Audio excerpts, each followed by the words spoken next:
just wanted to give a quick introduction on who we are as NYCYCI. So in partnership with the New York City League of Women Voters, NYCYCI is made up of more than 20 youth-led and established organizations.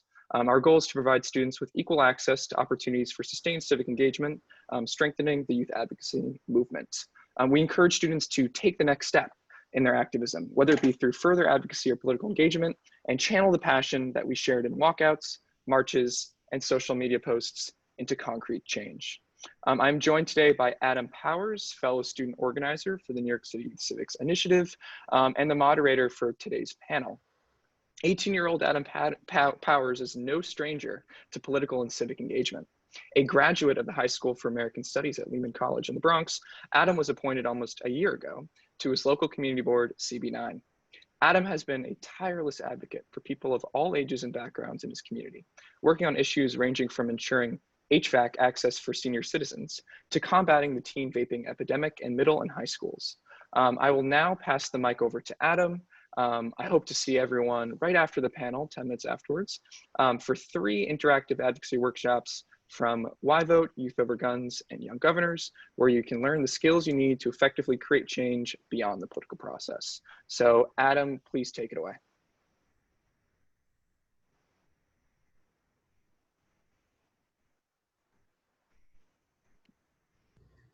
I think Adam is in the audience. You have to, I think, boost him up, I think. Yeah, so Adam is going to be here shortly. So we'll start that again. All right, we'll wait for him to reconnect. Adam, if you can hear us, please take it away. Sorry about that. Okay, thanks for the intro, Jason.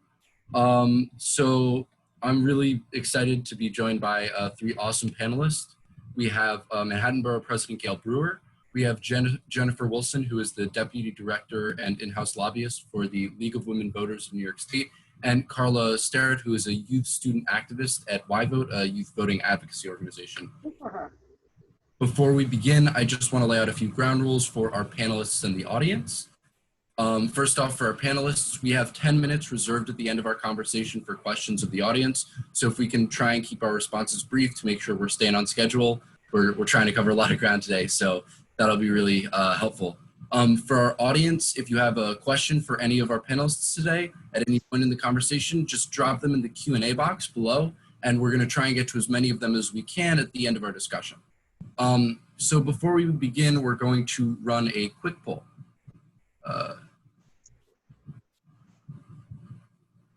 Jason, you got the poll queued up?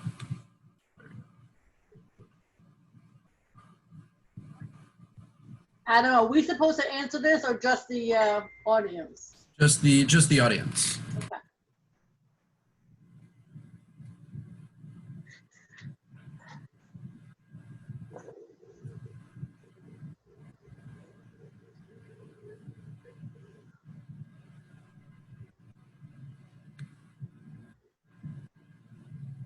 So by a pretty wide margin, everyone would say local. I would agree with that statement. I think that most, as much attention as federal government gets, I think a lot of, as they say, all politics is local.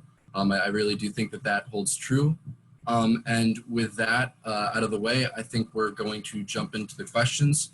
The first one that we have is directed towards Gale, and that's just, how do you first off decide which constituents to meet with? Well, I will say I'm pretty accessible, as you know, as a community board member. And so, and I have 12 years on the city council, and I worked for government in the past. So when I became borough president, I put in a storefront office on 125th Street. It's the first time, and I think the only time, that a borough president is not in a tall building, but in a storefront. So constituents walk in there and they don't need ID. It's just a regular storefront office. And we have about 6 or 7 people there. So it's very constituent oriented. In terms of, so that a lot of people go there. During this god awful pandemic, when you get our newsletter, which I hope you all read, if you don't get it, you should sign up for it, in my opinion. I think it's the best in New York, and it's not coming from me, but from others. And my phone number is at the bottom. If people want a question, they call me. So that is very constituent oriented. In terms of who do I meet with, if there's two ways. One, somebody has a problem that nobody else on the staff can solve, or somebody so difficult that nobody else but me can sort of handle it. That's one possibility. But the other issue is I'm out a lot. I go to all meetings, all rallies, all, community boards, civic, and so on. And so you run into people and they all have issues. It's like 311 is written across my forehead. And so I do, because I have done constituent work in the past, I know how to do it. So I actually do quite a bit on my own. But so it's not so much as Gale's going to meet with this one and Gale's going to meet with that one. It's more if there is a situation that is too challenging, or the person is too difficult, or there's a group, decision to be made. Because constituents can be individuals, or it can be a group. It can be a group of people on a housing issue, on a health issue, etc. And when it's policy, I do like to know. I'm very hands-on. And when you meet with people and you learn what the voting issue is, or you learn what the the whatever in the community issue is, you do have a better sense of how to address it. So I'm a very verbal, hear it kind of person. And then you may not know this, but every single constituent problem, letter, email, call is followed up with a letter. I'm actually still writing letters, thousands and thousands and thousands of letters. I believe in it. I don't believe in answering by email. I don't believe in making just a phone call. And I think that's why we have such a good constituent reputation, is that, and some of the interns have never used letter writing skills, envelope, or stamp. And now they have learned, even my son has learned to write thank you notes. So it is, actually gets responses, because so many people have never received a letter, even in city agencies. So I hope that answers your question. It's a combination.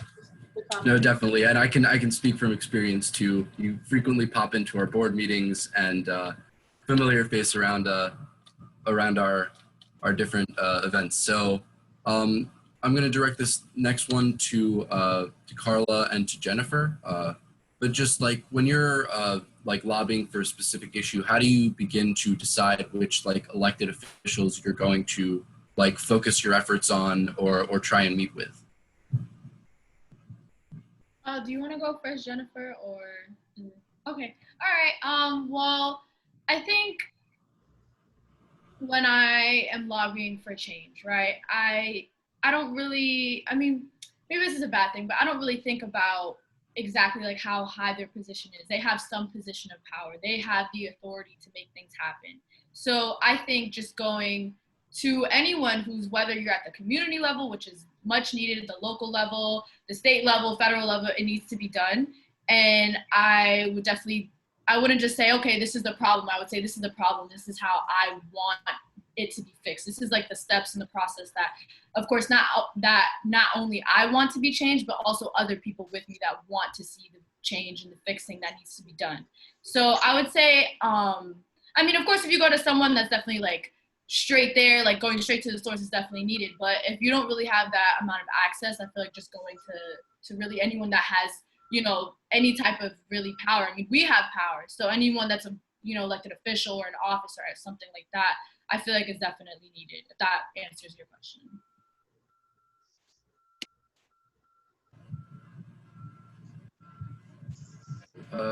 I don't think we can hear you, Jennifer. Okay, sorry, I wanted to use my phone audio in my office. It's a little busy here today, but I think Karla answered it perfectly. The only thing I think I would add is we often talk about the 3 branches of government, but I like to say there's 4 branches. So the people are part of government too. So Karla kind of touched on this, that it's not just about going to elected officials, but it's about getting buy-in from your community, from the people around you, to make sure that you're not the only voice, that you're getting all of the people who are being impacted by whatever the legislation is, or whatever you'd like to see change, to always have that people buy-in too. Yeah, and I think that ties into our next question for Gale, which is, and also for you guys, but just how are you gauging enthusiasm on like a particular issue or like proposal? Like, let's say a constituent comes to your office, they have an idea about something. It's not like it's not like you're the president, you can just have someone do an opinion poll find out where people stand. So how does that process of sort of ascertaining how much support there is for a particular thing within the community, how is that sort of done? Well, there's a couple of ways. First of all, of course, if something is super controversial, like citing a mental health supportive housing, I'm likely to get a lot of calls against it. But if it's a well-run nonprofit, I'm going to take them on and I'm going to say, I believe in supportive housing. I believe in low-income housing. This is an excellent nonprofit, and you're not going to see your property values go down. So that would be one type of, I support this, and it's very controversial. Another example would be, whether or not, the what is most controversial in the city of New York, and particularly Manhattan, is anything to do with real estate. Human rights is not controversial. Yes, police brutality is controversial, but nothing compared to real estate in this city. And so whether it's gentrification or somebody getting evicted, or, it's very, very hard to, you got to fight the landlord, or you got to fight, 6 different city agencies on the rezoning. So I would say if it's something exciting, like a new, like a new school or a park or something like that, it's easy to get people very excited and they want to do it. It's the bike lanes. Oh my goodness, you can't imagine the bike lane. I mean, I support bike lanes, but my goodness, that's an example of, you're going to have 300 people show up one way or the other, both sides. So when you say enthusiasm, I believe as an elected official, you have to not go like this and check the wind. You have to have certain values that you support. And in my case, I do support affordable housing, anything that is permanent. And you're going to have a good nonprofit or a good developer, and then I'll support it. Others don't. And the same thing with bike lanes. I don't want people to get killed on bicycles. I do think it's a good thing, but they are controversial. So if you don't switch around, which is I don't, or even a bus lane, that's controversial. Well, I would say that you have to answer your question, enthusiasm can go both sides, for or against. And you have to not change your position unless there's a reason to. For open streets and for pedestrian safety. So you have to figure out a way of couching it if in fact it's controversial or enthusiasm on one side or the other. Yeah, I can speak from experience. I know that the bike lanes, particularly in my community board district, were particularly controversial. And every district, Adam. Yeah, I know. So I'm gonna, for Jennifer or Karla, I don't know if you guys want to do the same order, but I think like the same for you. Like, how are you sort of figuring out which areas, because you're advocating for a lot of different things. So how do you sort of determine which areas of or issues you're going to put a particular focus on in that respect, and like gauging that sort of enthusiasm? Is it responses, like how much of a response you get on social media or to like email campaigns, or is it some other sort of metric? I would definitely say to sort of gauge the quote unquote like enthusiasm of people and like what they want and what they're most passionate about. It's always about going straight to the source. I think Gale put it perfectly, where she's in the community board meeting, she's there, she's talking to people, she wants to know like what they want, and then kind of gauging from there exactly like, okay, let's make a plan, let's make some sort of step-by-step procedure, for example, just to make sure that everyone kind of has, like it goes well on both sides, but sometimes of course you just can't have that. Sometimes, people, they want bike lanes and, they want to have that, but other people are like, hey, what about parking spaces? So it definitely goes both ways, but I just definitely think going to the source and also just keeping in mind like your morals and what you want to happen, what you want to change, because you're the one, as long with other people, are kind of insinuating that change pretty much.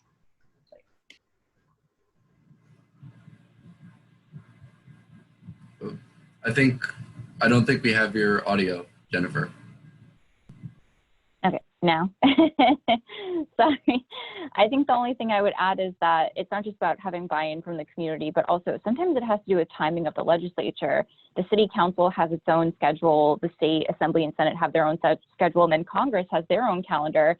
So even though you might be really passionate about the issue, it might not be the right time. The legislature might not be willing to take up the issue at that time. So of course, it's always great to keep pushing on your issue, but sometimes it's a matter of timeliness and when you can actually get legislators to focus on that particular issue too. And like, could you think of maybe, I don't know, like a specific example of like an issue where you guys were trying to, where you felt like you had buy-in, but it just didn't end up coming to fruition because of the timing, or you had to do it later because of that, because of the issues with the fiscal years and when budget proposals need to be in and all that stuff? Jennifer, go ahead. I don't know. Thank you. Yeah, I mean, certainly right now, an issue that is hopefully going to be taken up this week is automatic voter registration in the state assembly and senate. And that was something that at the end of last year had first passage, and had a typo in it. And then this whole entire year leading up to COVID, we were working to get that amended. But because both houses, the state assembly and state senate, weren't agreeing on the agencies they wanted in the bill, and there was all these little nuances, it kept getting pushed off and pushed off and pushed off. And even though the state senate had passed it in their first week of session back in January, it took all the way until now for the two houses to agree. And finally, hopefully, we will have it passed again this year with no typos, and by January of 2023, have automatic voter registration in New York State. Yeah, I completely, Jennifer pretty much took the words out of my mouth.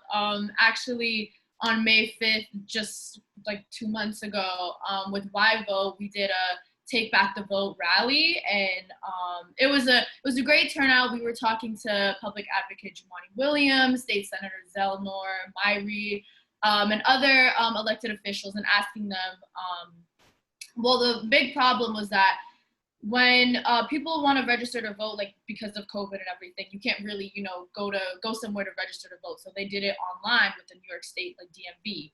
And the accessibility of being able to register to vote online, I saw where they were going, but it was definitely, it wasn't accessible to everyone. Like, I only know my last 4 digits of my social security number. I don't have a New York State ID or a driver's license. A lot of my peers don't have that. So when trying to register to vote, it has those 3 extra boxes where I'm willing to, my friends are willing to, my peers are willing to, but it's not possible because of that extra, stuff that other people don't have.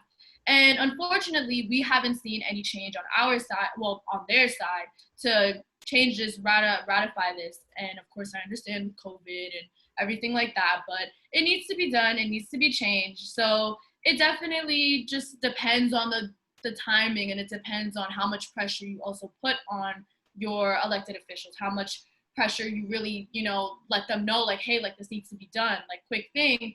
A youth-led organization, Teens Take Charge, they're amazing, I love them. And with Summer Youth was unfortunately canceled because of funding due to COVID, but Teens Take Charge, they were on Mayor Bill de Blasio nonstop for about 30 days, and now Summer Youth is opened up. Of course, not as many, slots and everything, but progress has been made, change has been made. So it's definitely a big part is putting that pressure on our elected officials, without a doubt. So, well, Adam, I would just add that certainly all of since the murder of Mr. Floyd, there's a lot of changes, and that's an amazing timing issue in terms of hopefully there'll be changes in this country. But my one example was under paid sick days.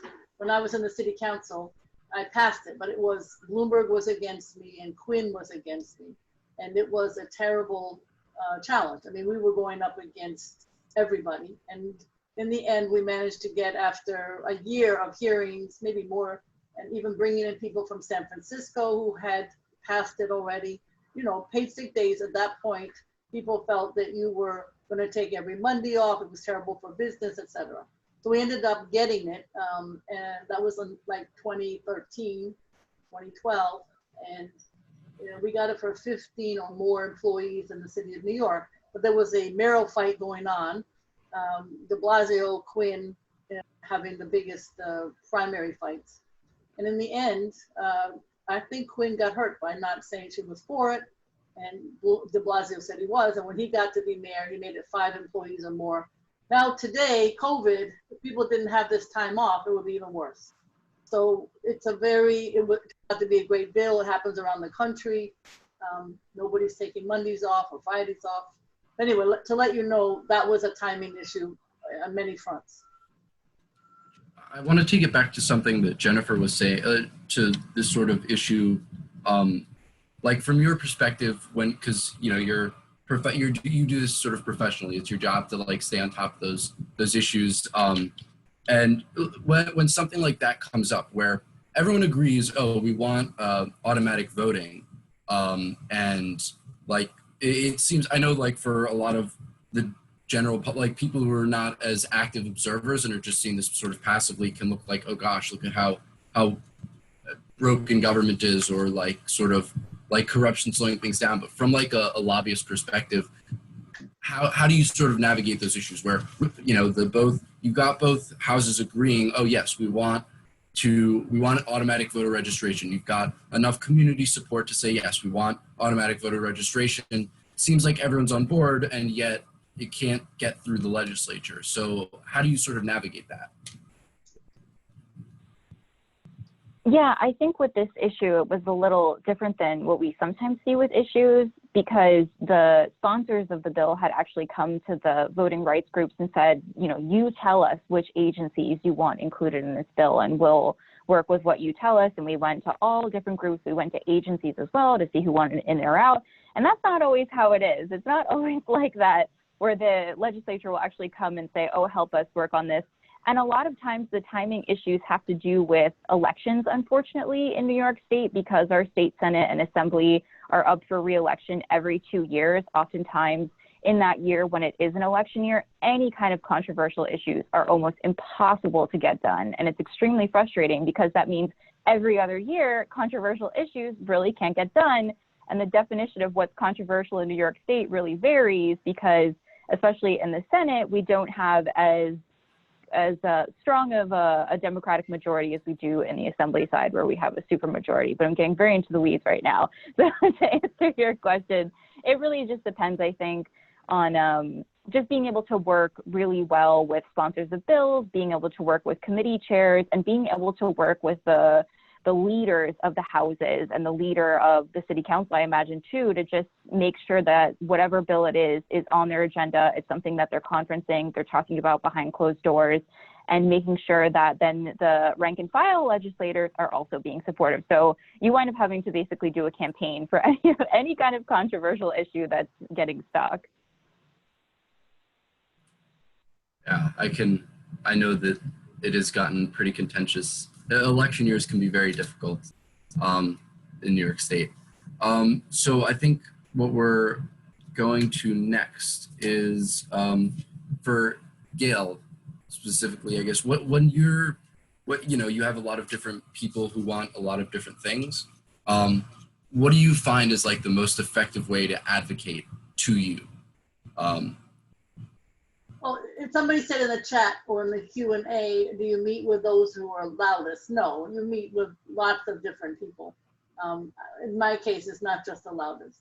I think when people have a solid case and they're willing to do something themselves. There was one just recently. It's not just a constituent, but I'm very proud of it. So Black Lives Matter, and there was a mural to be done. And our office, as you know, is right down near City Hall. This seems like not a constituent issue, but it was really complicated. So Black architects came to me and said, can we do Black Lives Matter? We'd like to do it. And we thought we had some free help, and we didn't. So in the end, we got the Department of Cultural Affairs to find 3 Black artists. We got some funding with these architects to pay people to paint it, and some young people from East Harlem. And Black Lives Matter, Hawk Newsom. You can't imagine what that was like, to put all those pieces together in the middle of a pandemic. And if you go there, you'll see the most beautiful, high level art you've ever seen on the ground in terms of Black Lives Matter. So, but it came from one person, one African-American architect, land use person who wanted to do this. And we wanted to do it without city agencies per se. We wanted to do it with private money, and we raised $100,000. I say all of that because that was an example of us putting everything together with a great idea. You have to have a great idea. You know, you have to have something that you think is going to help people and to, you know, push an agenda in some way. I mean, every day we also had with Damani Williams and I, one of the issues for legislation, which was again coming from the community that gets out of prison or jail and gets discriminated against in terms of getting a job. So now if you, the bill's law now states that if you are coming out and you have a record, you can't be asked about that when you are applying for a job. You can be asked about it when you get the job or you're offered the job. And then you could be asked, do you have a record? Obviously pedophiles don't go to schools and, you know, there's exceptions. But what I say is that was a group of persons who had been incarcerated who came to us along with the nonprofits that work with them and say, this is a big problem. People just don't get jobs because they have a record, and that should be taken off the checkoff box, that whether it's online or on paper. So, you know, you have to have some kind of a doable idea. If somebody says, you know, they want to have, which is what I would like, affordable housing everywhere, you know, no more market housing. Well, I'd love that. But is that doable? No. And, or somebody would say, you know, we would like to have, you know, every single young person, I would have a summer job. Every single person, all 100,000 who apply. Would I like that? Yes. But is it doable? Probably not. So you have to try to get towards something, but it has to be, and also it's really helpful to have a constituency. Sometimes people come with me, I have a great idea, and it's one person, like, and you know, you don't have Karla or Jennifer or anybody behind it, and it's just not gonna fly, particularly if it's controversial. So you have to also show me that you have a, you know, group behind you. It could be people who care about, you know, organics, or it could be people who care about something to do specifically on climate change or whatever, passive house. But it has to have some support, you know, because otherwise it's, you know, me and this person, and it's not going to happen. So I would say, you know, those are some of the problems that you feel like you really want to address. A good idea, a constituency, and then, you know, feeling that you could actually make a difference with the project. Yeah, I know that definitely it can be tough when you don't have enough of a groundswell sort of lobby on those issues. Before we move on, we're going to do our second poll, which should be popping up in a moment. There we go. Yes.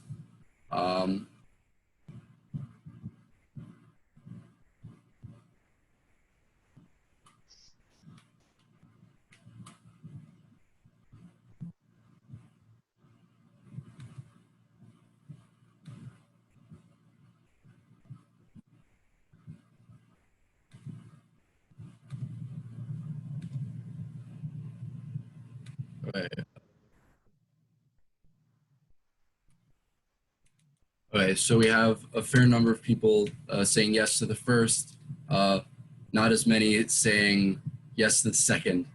I think that sort of is a big issue. I think that people, that pops up a lot, is that people sort of don't feel like you know, they're calling and they're sort of they're lobbying, you know, as an individual sort of can really have an effect.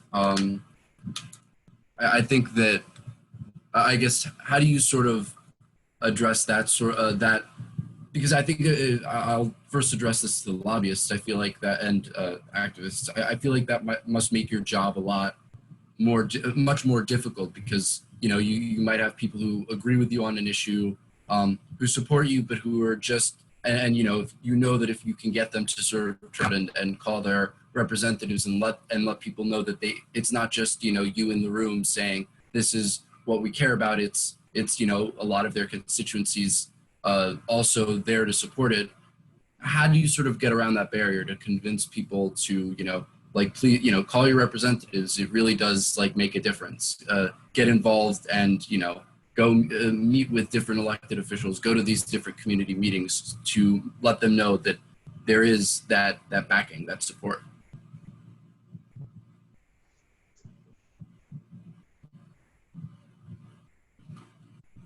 Either one of you have, yeah. Karla, do you want to go first? No, by all means, you go right ahead. I think this question kind of almost came up in the chat where someone had asked about working with other groups, and I think that is a great way to sort of get additional buy-in on issues and kind of move things along really well. But lobbying, I'm a lobbyist for a nonprofit organization, but lobbying is like a multi-million-dollar industry where if a company or somebody who has a lot of money wants an issue to get done, they'll hire a lobbyist so that way it's not just them writing a letter and it going into the ether. But I feel like this question also gets to something that we had sort of talked about offline, which is how to know who to talk to about a given issue. And I think that's so important in the advocacy process. In my former life, I worked for U.S. Senator Charles Schumer, and like the majority of our phone calls were issues that weren't for us. They weren't federal issues. They were state and local issues. And we were able to say, oh, call your congressperson, or not your congressperson, your councilperson, or call your state assembly member or senator. But I think that might be part of the reason why a lot of times we reach out to an elected official and we get a less than positive response where it's just a form letter back like, oh, thanks for your communications. It's because it's the wrong person and you should be talking to somebody else. Yeah, I would definitely agree. And also going back to the question that was in the chat, like I feel like working with other organizations and other nonprofits, I feel like it's definitely, and other, you know, organizers just in general, I feel like it's definitely needed when it comes to approaching a problem that you want change. You know, I feel like Gale was saying it perfectly, that like if you just go in to her office and it's just like you and like one other person, like it's not enough. You need more traction, you need more people. I feel like having a good group of people behind you, no matter what it is, I feel like it's definitely needed. So working with other organizations that maybe their message isn't about your issue but are willing to help, I feel like it's definitely needed. So yeah. And I want to add, Karla is so correct. I always call it get on someone else's agenda, you know? So like with immigration, which is a national issue, I know. But if you want to pass immigration, the labor unions are phenomenal in addition to the immigration groups. So you got to find, because they have more clout than you do. Even if you want to pass, you know, something to do locally, if you can find other groups that may not be exactly, like if you're working on food policy, for example, you want to get farmers to work with you, as well as grocery stores, as well as people who need food stamps or SNAP. Like that would be a coalition that would make sense. So you have to find, just like not everything just fits into one pocket, and if you can find other people to help you with your agenda. And food policy is a good example because it covers so many different you know, people who need that kind of support or who are interested in it. So that kind of ties into what my next question was for you, Gale. I know this just from having worked in a lot of these different, in many campaigns and in elected offices and just in this field, but elected officials, I don't think a lot of people realize this, also have to do a lot of lobbying of their own, you know, for the issues that they care about. How do you sort of approach that when you're dealing with someone who maybe it's a more Manhattan specific issue and you've got most of the Manhattan City Council people on board, but you know, other people from other boroughs, you know, there's only so much money to spend and there's only so many priorities. So how do you sort of go about lobbying for issues that you care about within, you know, the City Council and the mayor's office? Well, there was one issue a while ago which impacts on you, which is ironic. So I had a bill which was not popular, which was that 16 and 17-year-olds should be able to vote in municipal elections. And I think I had 3 supporters out of 51. I had no adults. And then there were some young people. This was quite a while ago. Police athletically was the most supportive. So in the end, you know, we couldn't get enough traction. So what we ended up doing, this is another example, you may not get everything that you want on something, but how do you get something? And here was an example where we ended up with young people, 16 and 17-year-olds. So we had to go to the state also. We got the state and the city to support it on community boards. So now we can put 16-year-olds on community boards. It used to be 18. So that's another thing to remember, like with summer youth, right? Thank God for the young people organizing, like Karla said. So they didn't get 75,000 slots or 100,000, which is what they had in the past. They got like 34,000. So yeah, sometimes you have to, well, I remember I'm still irritated. When I went overseas, I saw there were, you know, just tons of electric cars and charging stations. I came back, I said, why in the world can't we have that here? This was like in the 2000s. No, Gail, they'll never have electric cars. You don't, oh man. So I didn't get my charging station. What did I get? I got a bill that said we can have a task force on electric vehicles. It made me crazy. I was so upset. Now, of course, what do we want? Charging stations.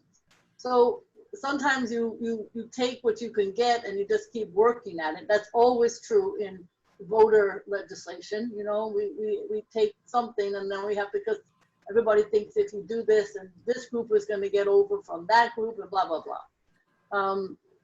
So I think the answer to your question, I don't know if it is you have to advocate, yes, if it's something, you know, like where do you have a waterfront? If you have a waterfront legislation, figure out which districts also would be impacted. Or if you're interested in something on social services, you know, try to find another group like I described with the farmers who would also be interested in supporting something that might be controversial in terms of money or support. I mean, I'm still trying to get the city to buy locally. If we're going to buy onions or apples for the Department of Education or for the jails or for the homeless shelters or anybody, the hospitals, why in the world are we buying from China and California? Why can't we buy locally? Now that sounds easy, but you can't imagine all the challenges without getting into them. Or lettuce. Why in the world are we buying lettuce from California?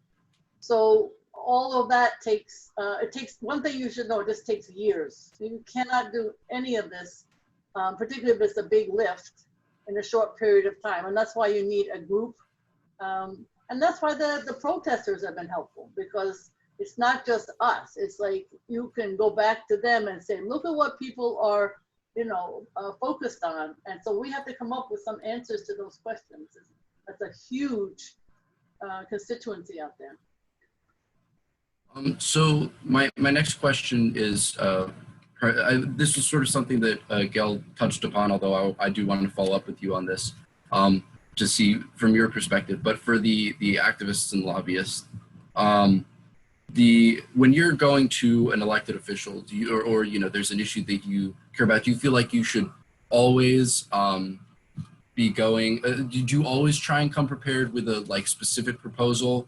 Or do you find, or are there times where you're willing to just sort of say like, look, this is an important issue. This is sort of what we want to have happen, and let the you know, their offices deal with it? I feel like definitely when you're going to an elected official, I have some like background experience with that. I went just this past year, I went lobbying in Albany against ghost guns and how that is having such a big is just affecting schools.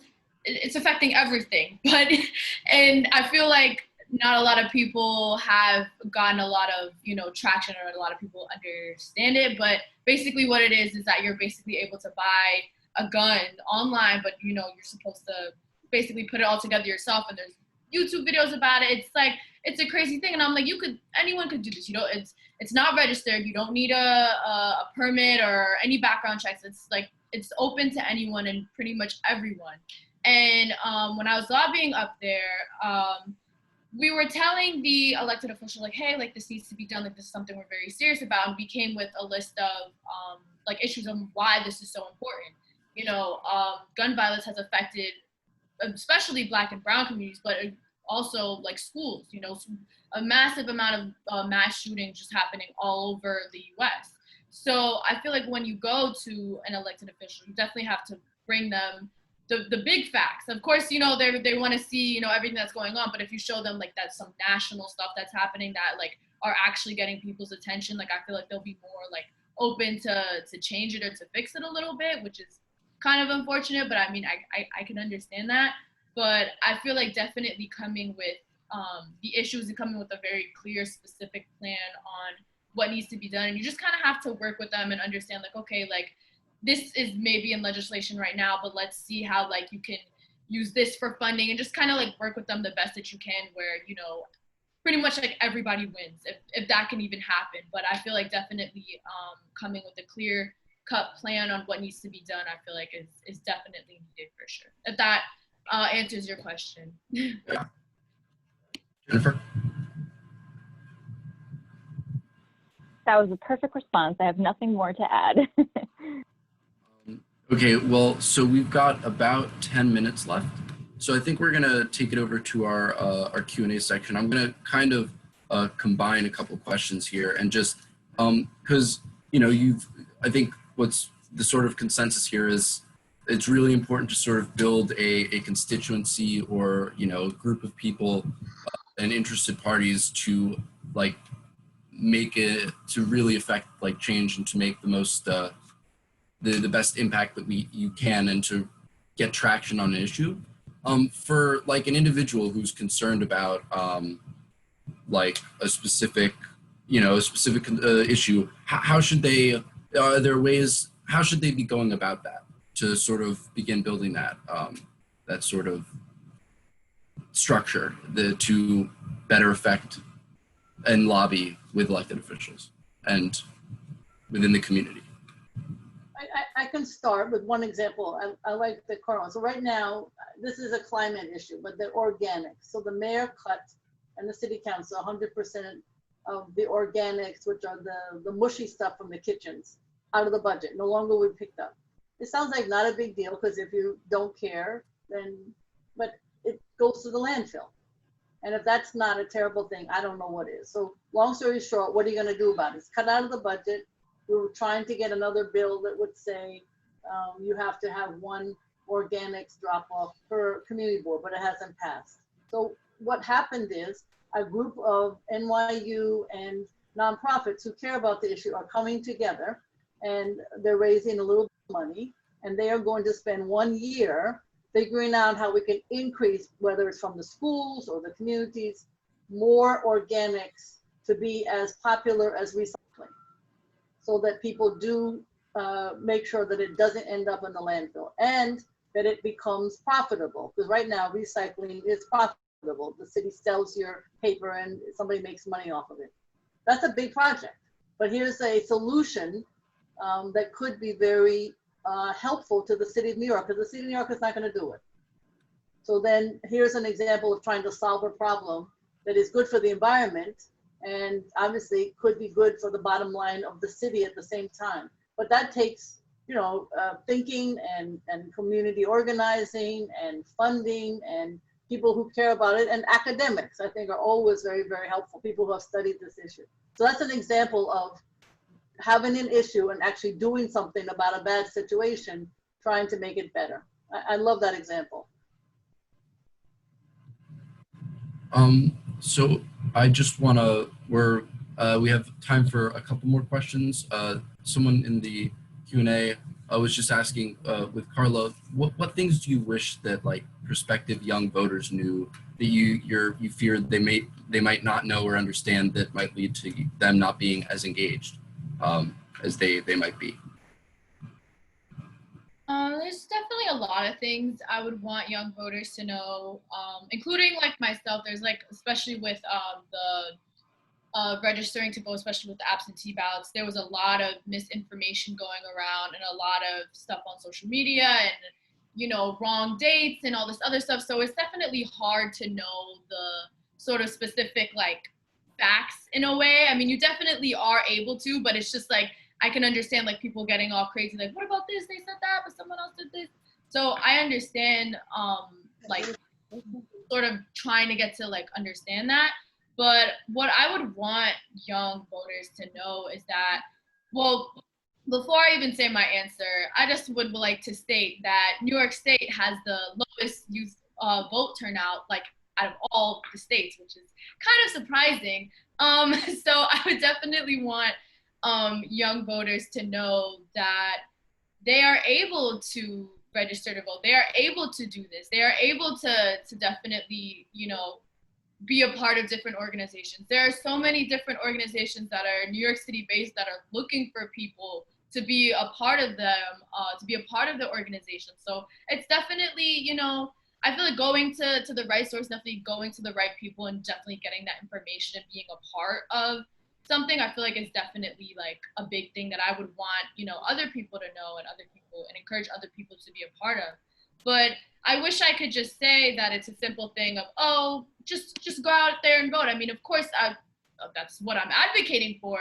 But voter suppression, I feel like doesn't really get talked about a lot, and it definitely is a very real thing that is definitely sort of just kind of been swept under the rug. And what I'm just looking at right now, I just pulled up an article, like right now, well, this year marks the 150th anniversary of the ratification of the 15th Amendment, allowing, making it illegal to deny someone the ability to vote based on their race. However, this is still sort of happening, but on minor levels. And I feel like definitely identifying that problem and identifying that problem first without, you know, first and foremost, I feel like definitely needs to get done, because especially in Black and Brown communities, it's going to polling stations. It's like, it's a whole hassle. It's a whole day's worth, you know, not even allowing people when they're working, and only allowing them like 3 hours to register to vote, when that line looks more like a whole 9-hour line or even longer, you know, definitely changing that. So I feel like I'm getting on a bit of a tangent, but definitely how to answer this question is definitely just being a part of an organization, being a part of a group of people that are definitely, you know, with you and with your morals and the change you want to make, pretty much. So yeah. Yeah. So the next question is for Gale, which is like, how can we, I think the sort of boils down to like, how can someone take an idea or something that might not be considered doable and make it doable, or like, you know, create something that is feasible, and or at least, you know, from a monetary standpoint can really get done within their community and like with elected officials. I think Jennifer and Karla are correct. It takes time, because don't forget, we're bigger. Our budget is bigger than all but the United States, the state of California, and the state of New York. We're bigger than all of those in the city of New York, bigger than Connecticut and Texas and Florida and everybody else. We're huge. So it takes time, and you have to know that. Before you have an idea, it just takes time to get it off the table and onto something more specific. I mean, you know, we can all, even just the discussion about having, you know, the voting that we're going to have in this coming November of, or even January of 2021 in the municipal election. That took time. You know, where it's going to be what I call preferential voting. But everything is long term to have a good idea. If you want to change the way in which, you know, schools are graded, or this whole controversial issue, as you know, about do we do specialized high schools? This is, you know, a state. Sometimes you wouldn't think, even if you want to have red light cameras, that goes to the state. If you want to change the way police are governed and how they do their job, it took the protesters to even have this discussion. And even that, I think, is going to take some time to change. So all I can say is, when you have a good idea, realize you're going to be in for the long haul. And I think may not be true in a small city or a small community or a village, but in this, you know, large, every borough's different. You know, it's, you know, if you want to build a different kind of housing, or if you want to find a different kind of, you know, I'm not a big supporter of charter schools, that's me, but you know, I know they're controversial. So even just to have a different kind of academics, everything is a challenge. And if you don't want to spend the long term, then I don't know if you're going to get your project accomplished. I would say And also, as everybody else, you've got to talk to everybody. I was in a meeting last night for 3.5 hours with the resident leaders of the New York City Housing Authority. I have such respect for these men and women. They run cities, basically. They have all these, tons of tenants on their case about leaks and repairs and so on and so forth. And try to find $32 billion for NYCYCI, right? So what are you going to do in between to deal with all these different issues? There you have the DA and the police department and the tenant leaders and NYCHA. That's a long-term solution that has to be addressed. So I think that's what I'm trying to say. It's just you have to be in this for the long haul. Even having all these protesters is going to take the long haul to change police behavior.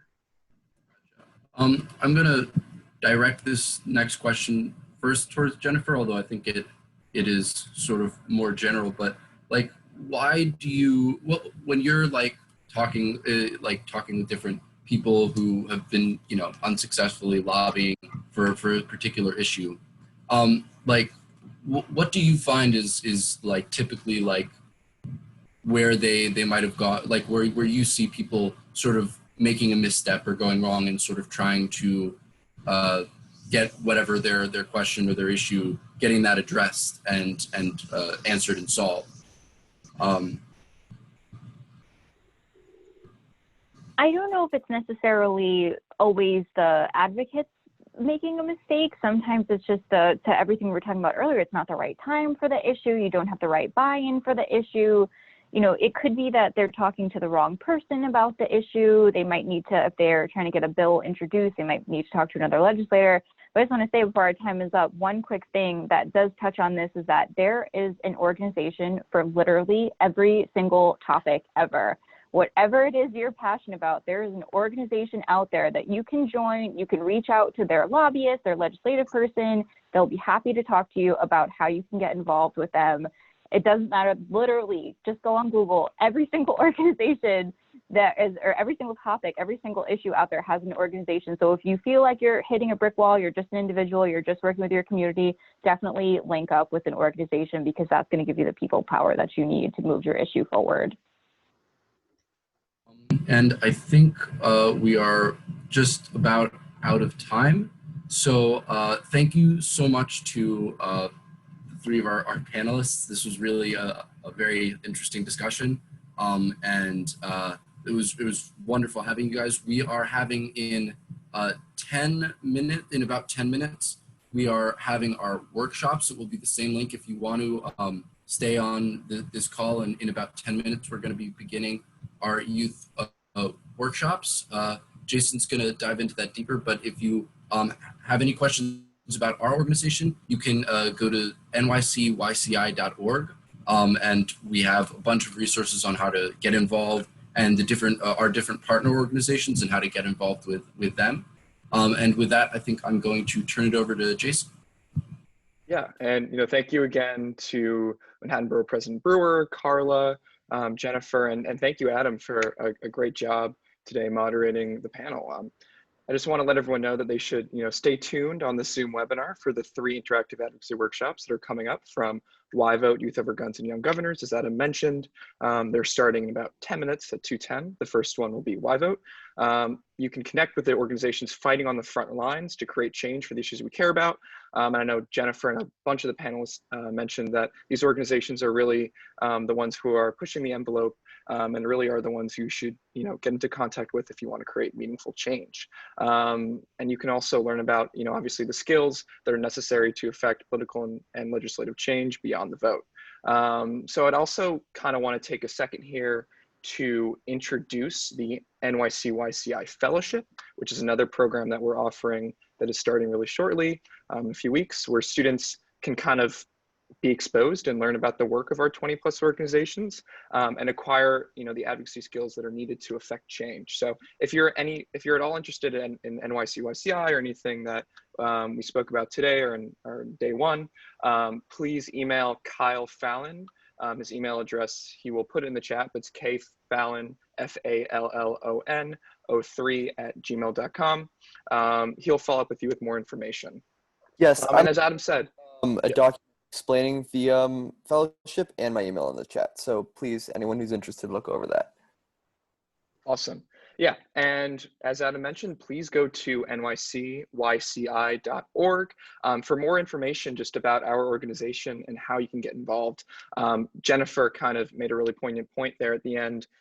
It's so important that you connect with all these great organizations who are already on the front lines, already have the infrastructure in place to really make change on the issues we care about. And NYCYCI is really a great first stop to look at and survey all the different awesome orgs that are out there representing all different types of issues. So please go to NYCYCI. We can get some great resources in that regard and learn how to make a difference in the fight for the critical issues impacting our generation. So thank you again, everyone. Thank you to all of our panelists. Thank you to all of our attendees. Please stay tuned in about 7 minutes now for the workshop. So, thank you again, everyone. Thank you very much. And I put my info in the chat too. Thank you. Thank you, everyone. Bye. Thank you. Thank you.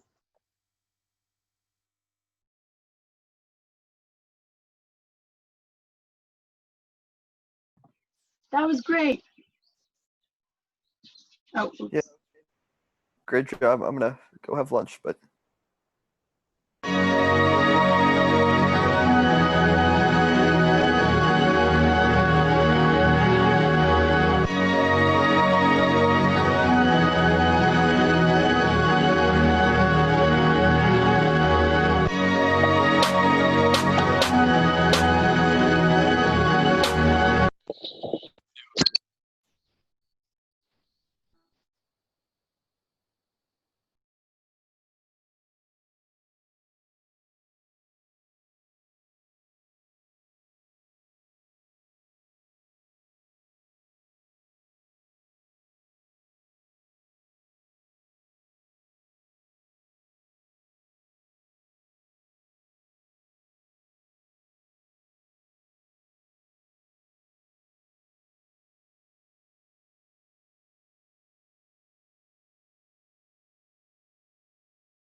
Alrighty.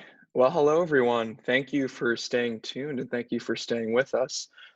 We are now going to proceed to the workshops portion of the event, and we're starting with Yvote, and I'm going to pass it over to Darby shortly. I just want to emphasize as a point that was kind of elucidated in our panel that these youth-led organizations are great opportunities for you guys to go out there and meet with like-minded youth activists who can really, get the ball rolling and point you in the direction to build a coalition of youth power and create change. So if you at all are interested in and you don't really know where to start in that regards, please go to our website, nycyci.org, and really get connected and be exposed to, there's so many fantastic organizations that are out there for you to make a meaningful difference.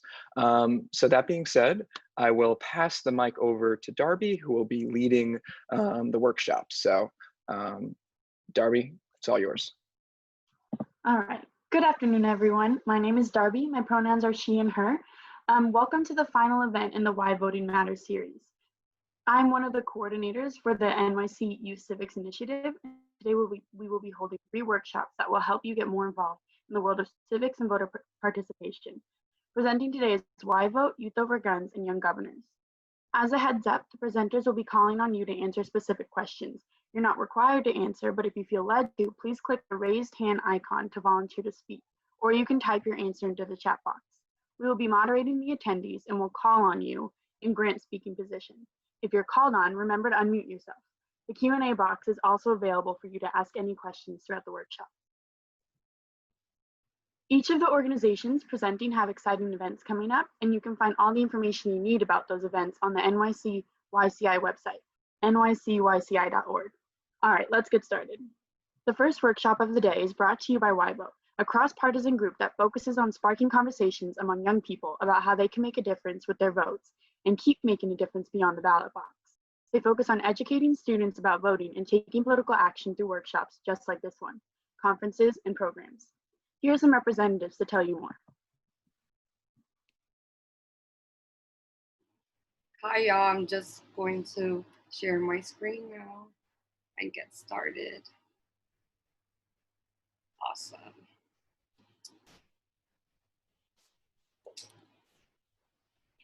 So I'm Yessie, and this is Karla, who's joining me on the workshop. We're here as representatives of Yvote, an initiative dedicated to empowering adolescents as active participants in society, activism, and politics. Yvote is lucky enough to have accepted over 125 youths out of 499 applicants this summer.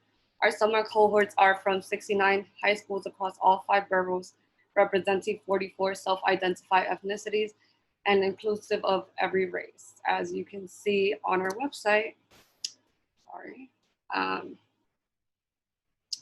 we have this awesome website with all of our participants this summer.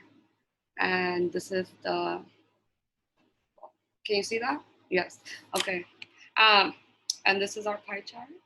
But I just wanted to show you the website. You could go on yvotenewyork.org/incoming-yvoters. With this being said, Yvote works to combat low voting rates by getting young and passionate people like all of you to make a difference.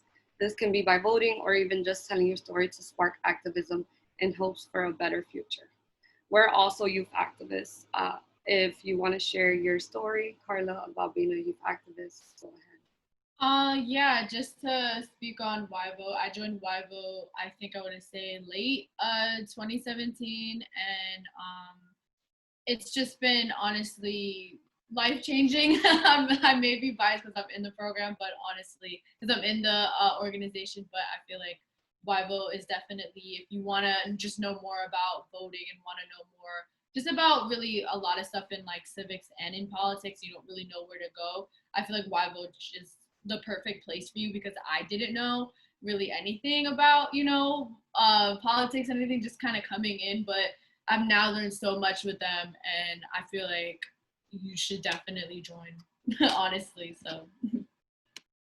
Yeah, I definitely agree. I actually heard about Yvote during their launch in the fall of 2018, my senior year of high school. And one of my teachers was actually working with Yvote at the time, and I was lucky enough to find myself in politics because I was very ignorant, and I was one of those that was thinking about voting, but I didn't really know how to go about it. My family always said it doesn't matter, and Yvote opened up this door where I actually care about voting and talking to representatives, elected officials, and standing up for everyone in my community and the nation and the world. So yeah, by the end of this session, we hope that you too will feel empowered as Karla and I do. And we're going to start off with an activity. Okay. It's called Stand Up, Sit Down in real life, but we're gonna do a Zoom edition where you're gonna raise your hand if you feel as though the statement that we say resonates with you. Obviously, this is optional. If you don't feel like playing, it's okay. Feel free to look at the participants and who's raising their hands while we're doing this activity. So Karla, let's start with you. So if you can hear these words that I am saying, raise your hand in the chat just so we know that, you know, everything's going. We better get 19 raises. Yeah. Okay, I see it. Okay. Awesome. Okay, next one, everybody that's raising their hand can put their hand down now. And the next is raise your hand if you brushed your teeth this morning. Okay. I would hope everyone did, but okay. The hygiene on the chat. Okay. You could put your hands down now. Yeah, you guys can put your hands down. Raise your hand if you've ever been mistreated by law enforcement because of your skin color. And that also includes, you know, the school officers at your school. That as well. Right. Okay. Thanks for raising your hands. So raise your hand if you've ever been made to feel uncomfortable about your skin color.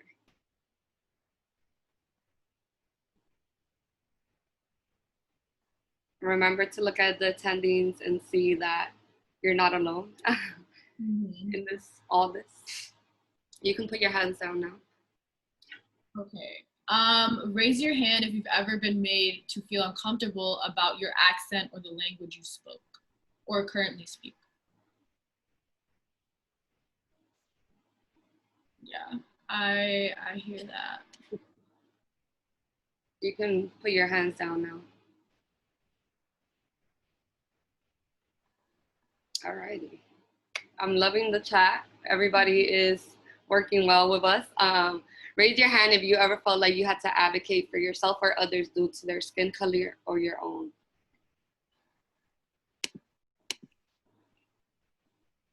I see all the activists raising their hand. You can put your hand down now. Okay. Raise your hand if you have health insurance or you know if your parents or family has health insurance. Okay. I love the amount of hands raised, just the amount of people that are interacting with us. Okay. You can put your hands down now. Thank you. Raise your hand if you were raised with 2 adults in the household.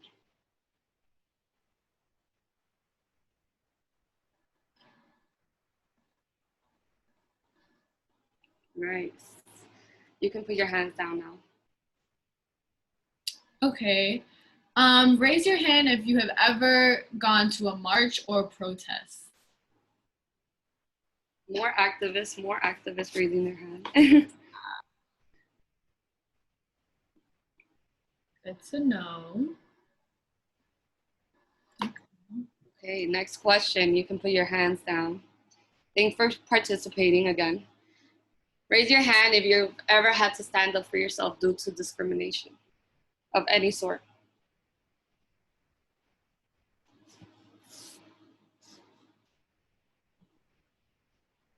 Okay. You guys can put your hands down. Raise your hand if you've ever voted. or are now registered to vote, let's just say. Yay, okay. Cool. Or pre-registered before the pandemic happened. Mm-hmm. Okay, so last one. If you are able to take a stand, raise your hand. I would hope Any type of stand. It could be metaphorically or literally. Awesome. Oh, we're going to take a lot of stands. All right, so let's just briefly talk about this activity. Anybody wants to shout out if they liked it? What did you think while seeing other people raise their hands? If anybody wants to volunteer, I think Kai wants to volunteer. I just don't know how to. Can we unmute on here? Is that a thing? Yeah. Oh. Can we? I don't know. No, I just see chat. I apologize. I wish that would be nice. If you can just drop it in the chat and we'll see it. We'll read it out if you feel comfortable to do that. If you feel comfortable, for sure. But yeah, this is just one of the activities we do a lot in Yvote, so you know, a little thing in there. Okay. Oh, we can allow them to speak, Jason said. If you want to speak, you can just raise your hand and Jason will go ahead and unmute you. Yeah. But if not, we can move on because we have a lot to go. Mm-hmm. All right, we'll move on. Thank you for participating again. We really appreciate it. I hope you saw that you're not alone in any of these. There was multiple hand raises from everyone. But yeah.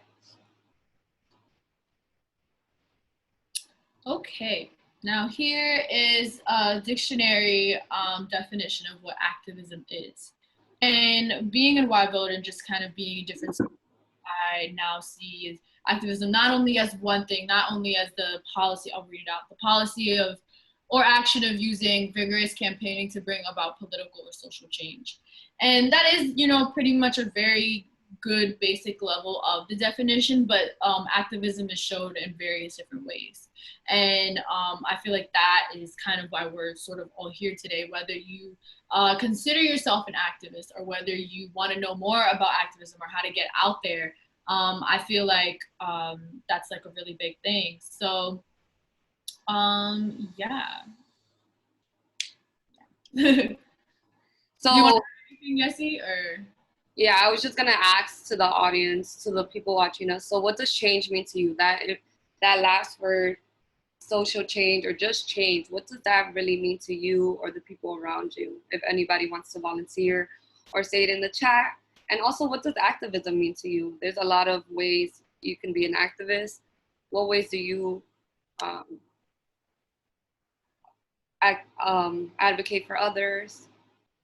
We want to be as interactive as we can, and Jason said we can allow you to speak. So if you feel like speaking, raise your hand or put it in the chat.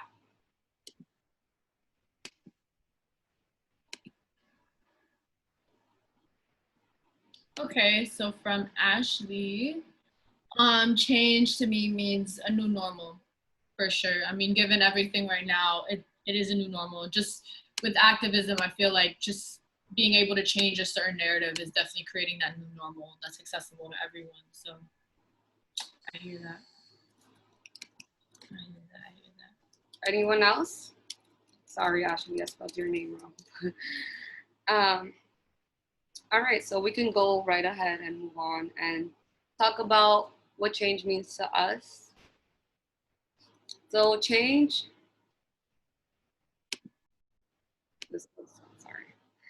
So change to us means protesting. It means networking. As you can see how, if you were a part of this, I was, where you were able to put a blue square and now it's black for Black Lives Matter. I know a lot of people have that on Instagram right now. This is a form of networking where you're allowing yourself to be a part of a group that changes, even if it's very minimal. It does a lot. It shows that you're a part of them and you're advocating for them. And change is voting. So when you go out to vote, even if it's like voting at your college for a representative or at high school because you can't vote in the election yet, that's still change. You want someone that represents you, that advocates for you during your time in the school you are in. And most importantly, young adults are agents of change. By choosing to be here today, you are demonstrating that you are an activist and are committed to becoming a better one. So you've already started. You're here at a youth civic fair. You're here participating at this workshop. So you are, in fact, being an activist, showing that you're trying to change something in your community, be it your state or the nation. Yeah, just being here just like shows a lot. That means like you want to know more, whether, you know, your mindset before was very like, voting doesn't matter, I don't really care, I'm just gonna leave it up to people. Like, you know, you're definitely starting to change that narrative, like in your like mindset, and just like showing that to other people and like letting people know, like maybe once this workshop is over, you can tell other people like, hey, these are some of the organizations, youth-led organizations that are here and that are wanting, you know, people to come and join, and definitely just being a part of that, I feel like is a big thing. So you're already taking that step, so you should give your guys a pat on the back, because, you know, it's good. But yeah, I know a lot of you probably are talking about solutions to issues right now, especially during COVID. Probably sending out information, being a resource to others is in fact advocating and being an activist. So shout out to you.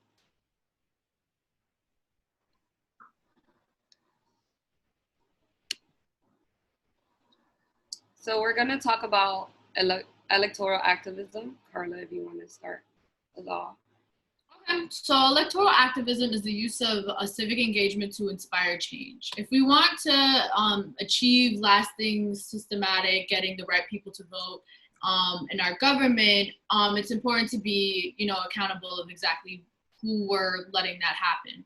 So as a result, it's important to get the youth to vote, especially, like I said in the panel, New York State has the lowest vote turnout, just putting that out there again, and to connect people with issues in their communities and to elected officials that will advocate for change.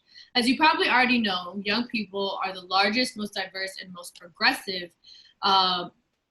portion of the population, but the vote is the lowest numbers, like I said before. So yeah, so why is this? Why is this happening? Why are we talking about this? So let's look at some earlier efforts to get the youth involved in voting. So yeah, let's talk about Freedom Summer 1964, where 1,000 college-age young people came together in Mississippi to actually register voters of color. So this was a time where we were still working on getting everybody to vote in the country, and there was people our age, or my age rather, I don't know, everybody's age, but there were people in college actually advocating for others, making sure they were getting the right to vote and they were getting them registered because of suppression. And due to like literacy training, because they believe it was one of the most vital ways to promote social change. The stakes were high on the very first day they arrived. 3 of them were actually murdered, as you see at the bottom right picture. They were missing and murdered. Not a single one of the young activists turned around and went home. They were willing to literally put their lives on the line for a cause they believed in. And also, as we know, John Lewis of Georgia was a leader in the 1964 Freedom Summer voter registration. And he continually fought for our country until his passing last Friday. He advocated for the youth during this time and throughout his whole life, as you can see him in the middle. Yeah, and just to add on, not one of those single youth, young activists turned around and went home. They were very passionate about this. They wanted to do this, and they were literally willing to put their life on the line because this is like what they believed in. So just to give some historical background on why we're talking about this, pretty much. Exactly, because we have to remember that people fought for our rights to actually vote, and we should use that privilege to go out and vote, because many other people in our country want to vote and they don't have that. They don't have the privilege to, and it's our civic duty to help out these people that actually want to go out to vote, which is like undocumented or felons, which is very unfortunate. Mm-hmm. So here, interestingly, one form of youth-led collective action led to the ability of many of you in this room to vote. Before 1971, people had to be 21 to vote, but draft age for Vietnam War was 18. So young people say, if I can fight, I deserve the right to vote. And just a little like campaign slogan that was attached to that was old enough to fight, old enough to vote. So why am I, okay, I'm willing to fight for my country, okay, but why do I still not have the abilities and the rights to vote and advocate for change? So. Yeah, it's very interesting because I didn't even know about this until I started doing workshop, and then I realized that, imagine now, I'm 20 years old, I wouldn't have the ability to vote. I would just feel weird not having the ability to vote. So there's a lot that goes into actually advocating for a lot of people to vote, even like I mentioned before, felons and undocumented, which are people that actually pay taxes and stuff. So they should definitely be considered. And here, this historically is actually what led to the creation of YVote, hence the Y. YVote brings together teams from across socioeconomic, racial, and political spectrum and over 20 different high schools in all 5 boroughs of New York. By analyzing issues we deeply care about, things like criminal, environmental, gender, and immigration justice, through the lens of YVote. We develop a deeper understanding of what it means to be change makers and work at the intersection of individual activism, collective activism, and electoral activism. So pretty much with what YVote does, it is youth-led. It is pretty much 100% youth-led. We come up with the problems that, well, we identify the problems that we see that we want to sort of strategize to change, whether that's doing workshops and telling other people about it, whether that's lobbying, whether that's teaming up with other youth-led organizations. We want to create change. That's like our whole like big thing, and also YVote. So yeah. Yeah, continuing the conversation about YVote, the Y in YVote stands for Youth Vote and for YVote, like Karla mentioned before. So why do we care about youth voting? Personally, young people, like said earlier, are the largest, most diverse, most progressive generations we have ever had. And we present a huge opportunity to create meaningful social change in this country. With that being said, we should be on the front lines of voting. We should be the ones out there going out to vote regardless of anything. Nobody can take away that right. And I know there's a lot of voter suppression where they don't give you time to go out and vote, because as we know, a voting day is on a Tuesday. But guess what? Minority people still have to vote. They have to go out and vote. And they usually target this to the people that have minimum wage jobs. And we have to think about this, how we're gonna advocate for them and making sure the managers, the store owners know that they have the right to vote. Like in New York State, you literally have, they're supposed to give you, I believe an hour or two, not too sure, to go out and vote. But how can we do this if you work in a different district and now you're doing a ballot that may or may not count? But yeah. Yeah. Go ahead. Just to add on to what Yossi was saying, yes, voter suppression is something that I feel like YVote also does a good job in talking about and identifying what voter suppression also really is, because as much as, you know, we say like go out and vote, there's a lot of things, there's a lot of barriers that is not allowing the youth to vote. Black and brown people in underserved communities not being able to vote and go out there and register to vote. And I feel like that just goes back to the systematic government that unfortunately, like, you know, it wasn't made for Black and brown people. It wasn't made for us to definitely go out there and advocate and a lot change. So definitely understanding what the barriers are, I feel like is a good step, and just knowing like why to vote, like why it's so important as well. So. Yeah, and just to mention, protests, social media, and online petitions play an extremely important role in creating change. But change really happens through elected officials. The people in power are the ones that can actually change the law. They can actually put policies into place. They can vote on it. They can advocate for us. And voting for them and holding them accountable should be the most important thing. So we have a question for the audience before we reveal the answer. Does anyone know what percentage of 18-year-olds voted in 2016? You can go ahead and put the percentage on the chat, or if you want to speak out loud, which I hope some of you do, you can go ahead and raise your hand and Jason will unmute you to so we can hear your guess. Olivia said 21%. Okay. We see you, Olivia. We appreciate your answer and your interaction with us. Anybody else? Let's get a couple more guesses before we reveal it.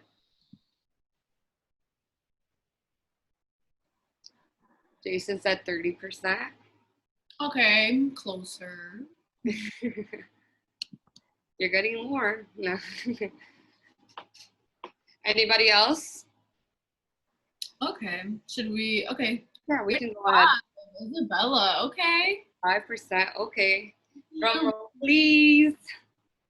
So it's actually, in 2016, 36% of 18-year-olds voted. Over 70% of voters over 70 voted. Can you believe that number? Only 36% of 18-year-olds voted that year. And in the 2014 midterm, just 14% of 18-year-olds voted. 14. No. Insane. Just thought, if you want to interact with these numbers, just put it down on the chat. But we're gonna move on because we have to. The time is short. But Karla will be talking about it a little more. Yeah. So let's talk. Okay. Sorry. Yeah, we'll let him. Yeah, we'll let him get the statistics. Mm-hmm.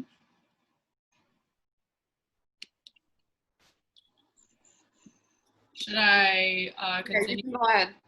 Okay. So youth voting matters. Okay, it matters. So voting is a habit forming, and it's basically like you form that habit sort of over time with the continuing voting, not only in presidential elections, may I add, but also in community, like in your community and on the local level, like that's where we need to go. So research shows that people who vote in 2 consecutive elections as soon as they're eligible are likely to vote for life. This is what stats show. So, you know, young voters can have an impact on their household, increasing the likelihood that others in their household will vote.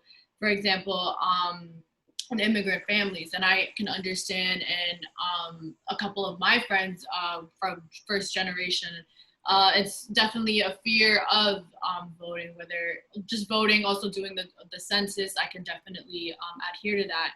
But definitely just having the resources and the information to help like your family members and your friends know like how they're still able to vote and advocate for change is still very important.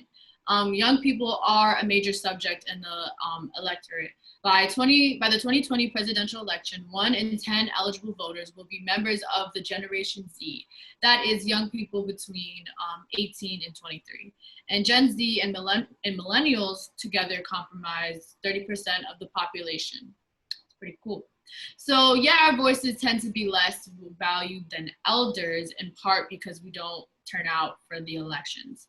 And that's a big part of YVote's mission, is like why vote, but also youth vote, like Yessie was saying. And I feel like that's definitely a big thing that, you know, since we have the lowest voter turnout rate, I feel like that's definitely something that we're advocating for change for sure.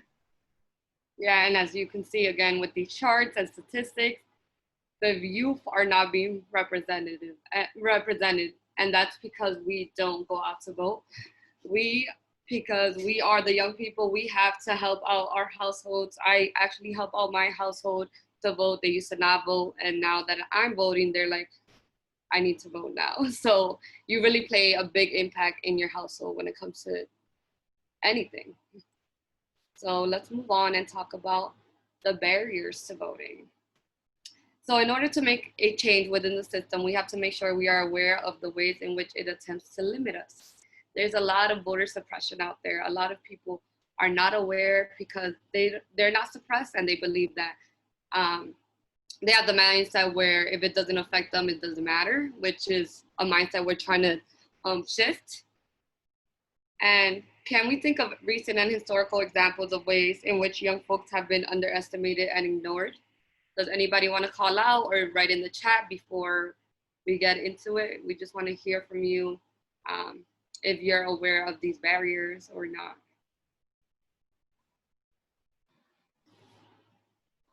And we'll end with this.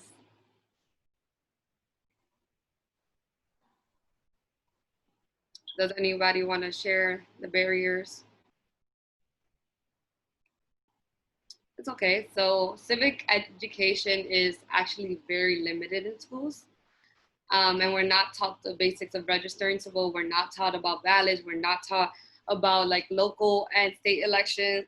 Like I was very ignorant until I joined YVO. I did not know there was other elections besides presidential, like midterms. And also many states are still behind in lowering the voting age and enacting automatic pre-registration voter registration, such as New York State right now. New Yorkers are not able to pre-register and online, and New Yorkers are not able to register if they do not have a state issued ID. But why? New York City is accessible. Not everyone has their license or their state issued IDs, as Karla mentioned earlier, if you were in the panel. And state issued IDs have a cost. At the end of the day, not many people are able to pay that cost, which limits them from voting if they don't have that ID. Yeah. But yeah, get involved. Mm-hmm. So what you can do to sort of get involved, and the big thing is register to vote. You're able to register to vote online through New York State's DMV site if you have a New York State DMV issued ID. If you don't, unfortunately, you're not able to register given this current time of COVID, but you know, it's definitely annoying. So I hear you on that front. But advocate for accessible online voter registration, which was what I was talking about in the panel, if any of you guys were there. Contact electeds through email, phone, tweet them, or organize rallies to create this change. And also join YVote. We welcome new members. This summer we're working with 125 youth from 69 high schools. And just like Yessie did, she showed you guys the website of some of our new Y voters coming in. And we'll welcome new members for the fall. If you're interested, you could DM me, or you can email YVote. You could email at YVoteNY or Sanda at yvoteny.gov. And I think Sanda will put that in the chat just to let everyone know. And also follow us on social media at YVoteNY, and you could see what we're up to, certain workshops we're being a part of, and you could just really get involved for sure. And also the other youth-led organizations that are present today with the workshops are, I would assume, happy to accept people into their youth-led organization. So, you know, just be a part of it for sure. And we'll end there since we're out of time, but thank you so much for having us. I hope you enjoy our workshop. We did this in person. This is our first time doing it online, but thank you.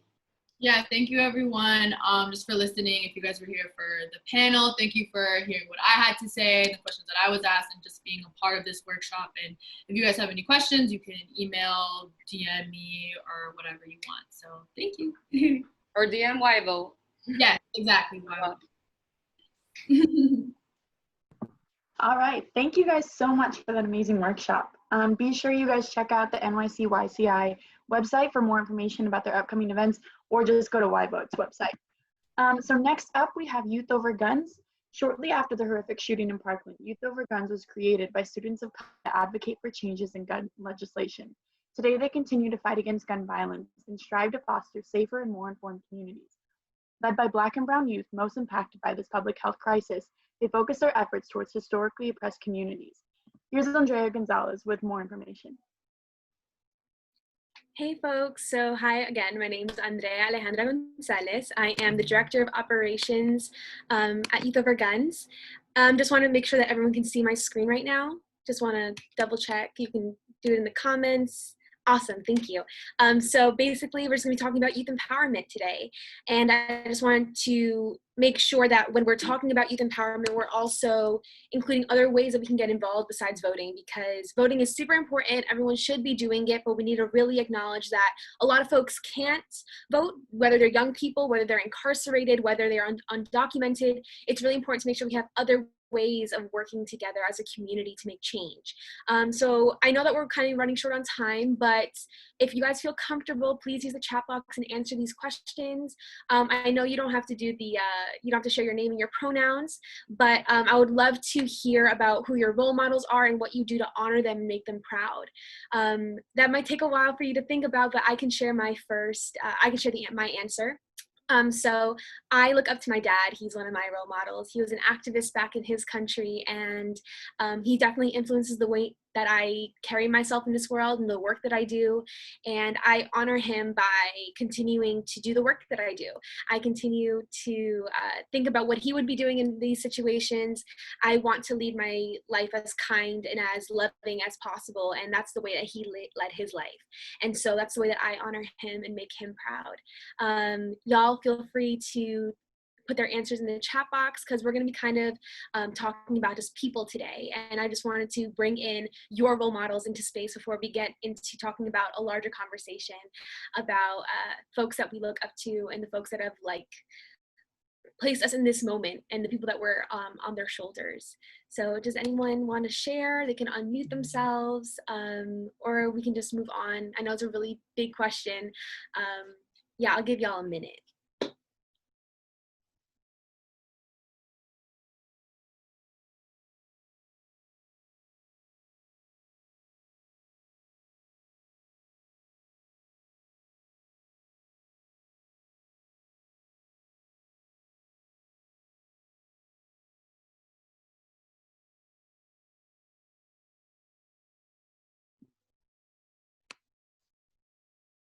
Thank you for responding.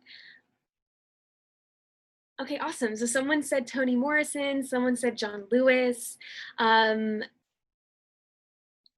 Jessie.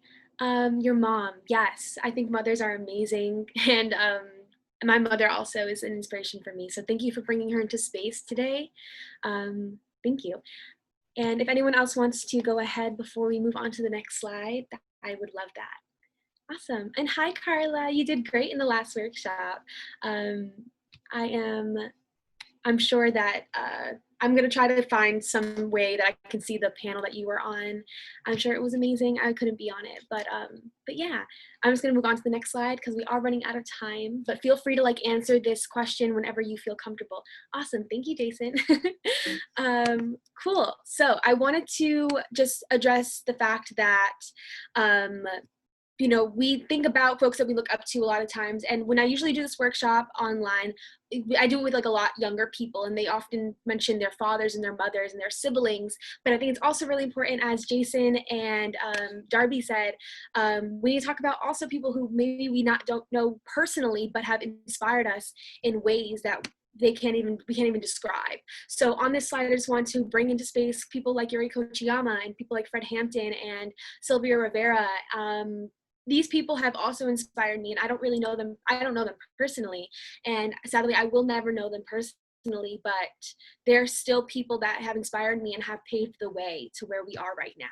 And it's super important to make sure that we remember them and bring them into space whenever we do anything. So going into the conversation, I want to bring up the fact that voting is not the only way to create change.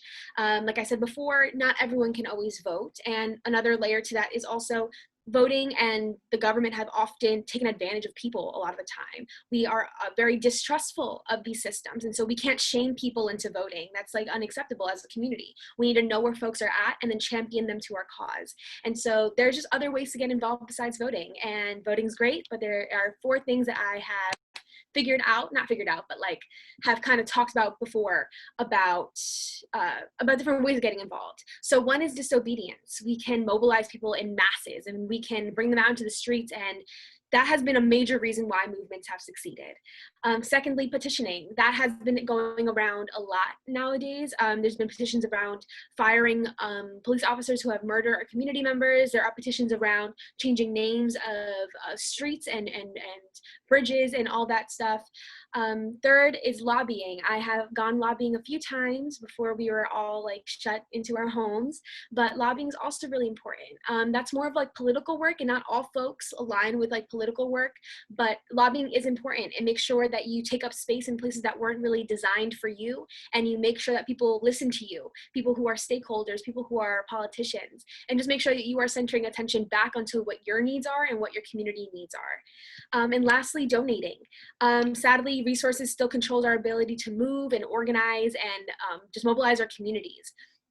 And so it's really important to make sure that if you have resources, just to give that back to the community. And those are all really important ways besides voting to get involved. So there's so many things that we can do right now. Talking about whether it is gun violence prevention, whether it's advocating for Black Lives Matter, there's so many things we can do. So one is educating others in our circles. We can be taking care of our community. Like I said, donating doesn't always have to be about monetary resources, but also about donating your abilities. If you are great with kids, you can take care of kids when protesters are out in the street. If you're great at making food, make sure that you're making food for protesters so they have hot food to eat, things of that nature. If you are a lawyer or you're a doctor, maybe you can be providing those resources back into the community. And also, it's really important, since there's so much information going on social media and just everywhere right now, it's really important to make a plan on how you're going to be educating yourself and other people around you. And lastly, I just really want to push that like all action is valuable, and action is how we reclaim power as people, because oftentimes we are disenfranchised and we are stripped of that power, but as a matter of fact, we are always very powerful. Whether we are young people, whether we are adults or elders, we are very powerful, and just really important to make sure that we remind ourselves of what we can do in this moment. So there are many ways we reclaim power. That goes back to the 4 points I mentioned earlier, but I kind of want to talk about Youth Over Guns, where I am working at. So Youth Over Guns, we reclaim power by taking over the Brooklyn Bridge, by taking over the Capitol in Albany. We take over the UN.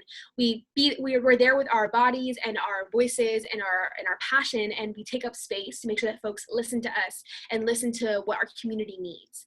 And these are just a few ways that we reclaim power, but we can reclaim power in so many other ways, whether it's being on social media and sharing resources, or actually being in the streets. But it's really important to address like, who do we reclaim power for? So Youth Over Guns, to provide more backstory about what we do, we're a grassroots youth-led organization dedicated to preventing gun violence by centering the narratives of Black and brown young people. So we want to reclaim power for Black and brown young people. I wanted to ask y'all if you knew any of the images on the bottom half of this slide. There are 3 images, and if you know their names, then you can definitely put it in the chat box, or unmute yourself, do whatever feels comfortable. But I just want to know if you know these names, and if we don't, this could be a great conversation about talking about like which voices and which names are valuable to the media and valuable to just spaces that aren't our community. So I'll give y'all a minute to think about these names of these beautiful young people. Yeah.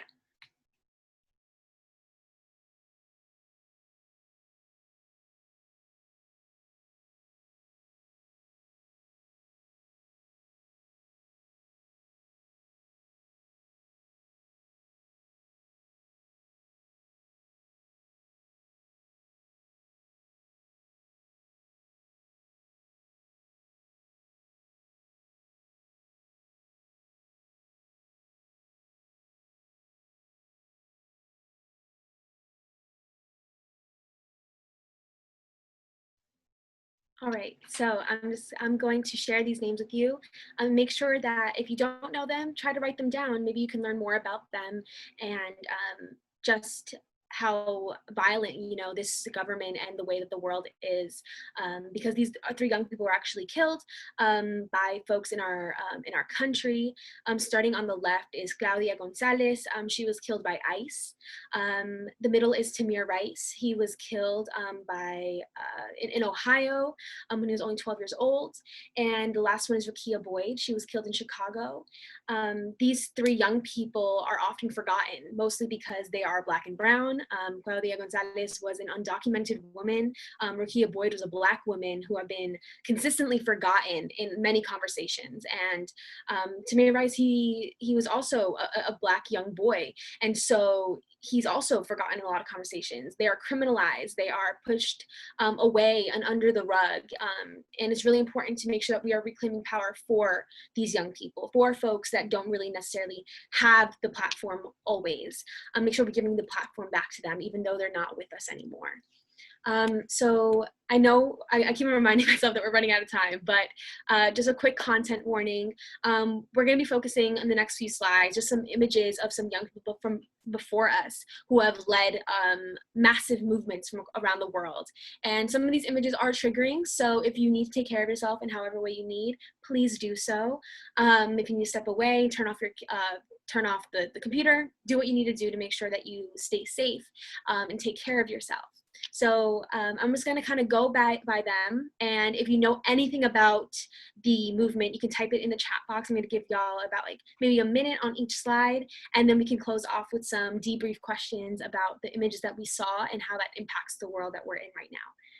Okay, so cool. I'm just going to go into it. So this is the Soweto Uprising, 1976.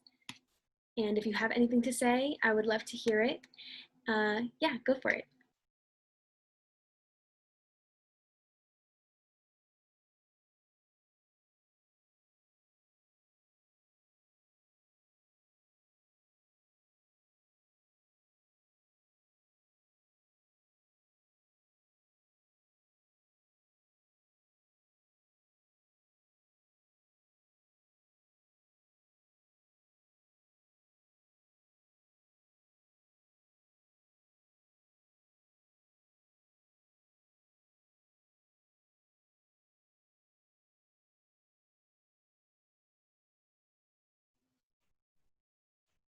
Yeah, I just want to address Karla's comment.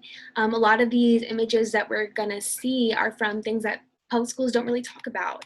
And it's really important to talk about these things. These things inform the movements that we're in right now. We take strategies from these young people that have led these movements. And it's really like hard on the heart to learn about these so late, but it's important that we recognize them at any point in our lives to make sure that we can honor them the next time we're in protest and the next time we're in community, make sure that we don't forget these important voices. So thank you everybody who have answered on this slide. I'm gonna be moving on to the next one now. Again, if you know anything about this time period or this movement, please write it down, if you know the city that it's in or the folks that were involved. I would love to hear what you know.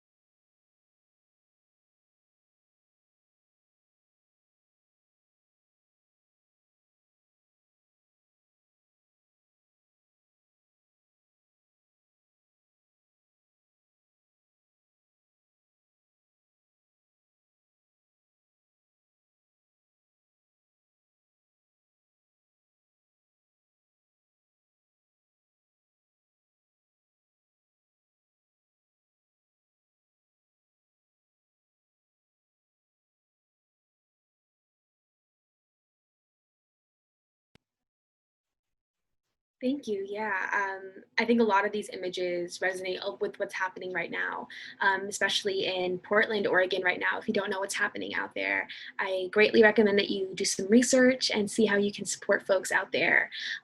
But a lot of these images, when I was creating this slide, it reminded me of what we're seeing in the world right now, and how important it is to see like the similarities in government, in the passion from the community, and all of that stuff. So thank you. And we're going to move on to the next slide now. This was actually, I think, one of the more common, I mean, besides the civil rights one, I think this is also pretty common in some high schools.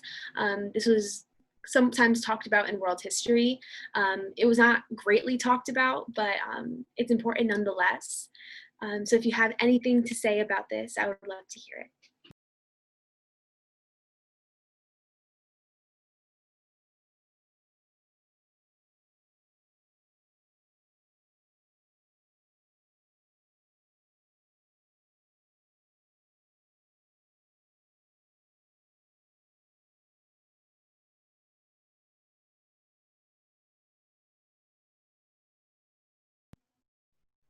Yes, thank you. Censorship, that's a really important.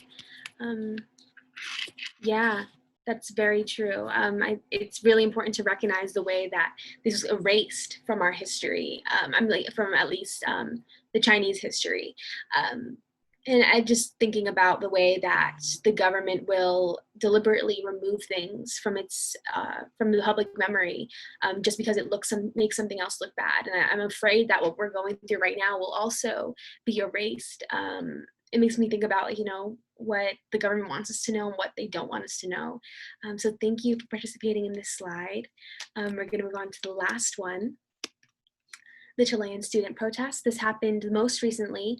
There was also a couple of protests in Chile last year in 2019, and but these were actually happening before the 2019 one. So it's really important just to recognize, like, you know, the strength that Chilean folks have, that they're always, like, you know, teaming up against injustice, and they're quick to react, and it's amazing the way that they mobilize themselves and organize themselves. So if you know anything about this, please share, or if it makes you feel anything, go ahead.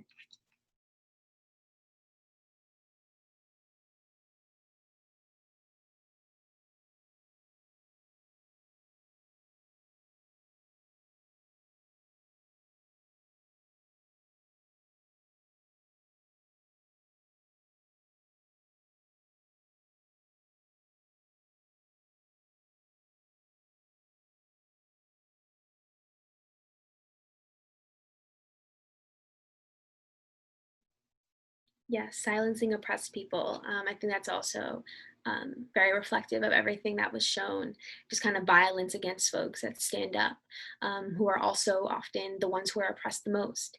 So it's really important to see that connection between all of them. Awesome, so we're gonna go into the debrief questions, and I would really love to hear your opinions about this. Oh, Kathy said dictatorship. Yeah, I definitely feel that. I resonate with that also. I think a lot of governments are incredibly oppressive, and they kind of just take over this entire government, and they continuously and deliberately oppress the ones who have the most at risk. So yes. Awesome. So we're now in the discussion questions. We have about 7 minutes left. I just wanted to ask you guys, how did it feel to do this activity? Which image stuck with you the most? And if you saw any similarities between the photos. We did talk about some similarities before about these connections between the events. And also I just really wanted to ask, maybe what can we learn from young people then and from our past? And while you're doing that, I kind of want to share more information about the photos that you saw. So the first one was the Soweto Youth Uprising, and in June of June 16th of 1976, about 3,000 to 10,000 Black young people mobilized in South Africa to go against this new mandate that said that all of them had to learn a dialect of Dutch. And they were like, absolutely no way. They're going to hold on to their mother language. And they protested. But unfortunately, it turned very violent, not because of the protesters, but because of the government. And there was a total of 176 student deaths. And there was about 4,000 injured students. And it was very symbolic in this movement against apartheid. And it's really important to remember those young people that did that, because they were mostly in high school. They were the ones that were impacted by this new mandate that said they had to learn a whole new language, and they're the ones who organized. So these were all young people. Oh, awesome. So I just wanted to also talk about the second slide, which was the civil rights one. So the civil rights movement took over a lot of years. We all know that. Folks like Malcolm X and Martin Luther King were all images of this important time period. But we also need to recognize the young people. So the story of the Birmingham Children's March was that the young people were the ones who were unafraid to protest. So Martin Luther King came to Birmingham and said, hey, adults, can y'all organize with us? And the adults were scared. They were scared to lose what they have created for themselves. They were afraid of the consequences. But the young people decided that they were going to do something about it. And these young people marched into the streets and they took over Birmingham. And the thing is that a lot of people they were arrested, but after they were arrested, they came back out into the streets. So those young people were just incredible, and they did amazing things. The third image was the Tiananmen Square protests, which was calling for democracy, free speech, and the freedom of press.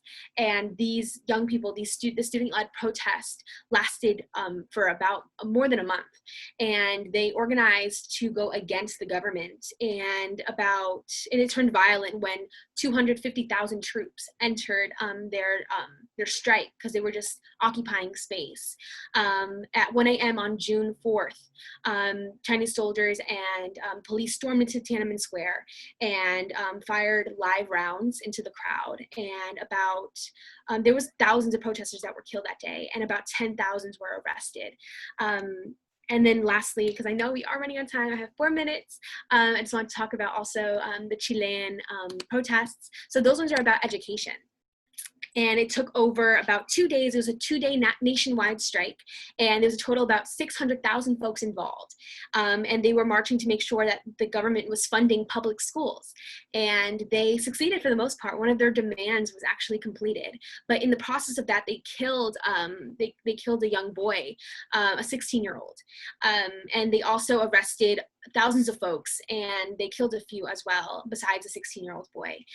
So it's important to recognize, saying all of that to say that young people have been leading this movement, the movement for justice, for forever. Martin Luther King says, the moral arc of the universe is very long, but it always bends towards justice. And these young people have been the reason why it's been bending towards justice. And we can learn from their strategies, the way that they mobilized young people, the way that they were able to maintain peace, the way that they were able to get what they needed to be safe.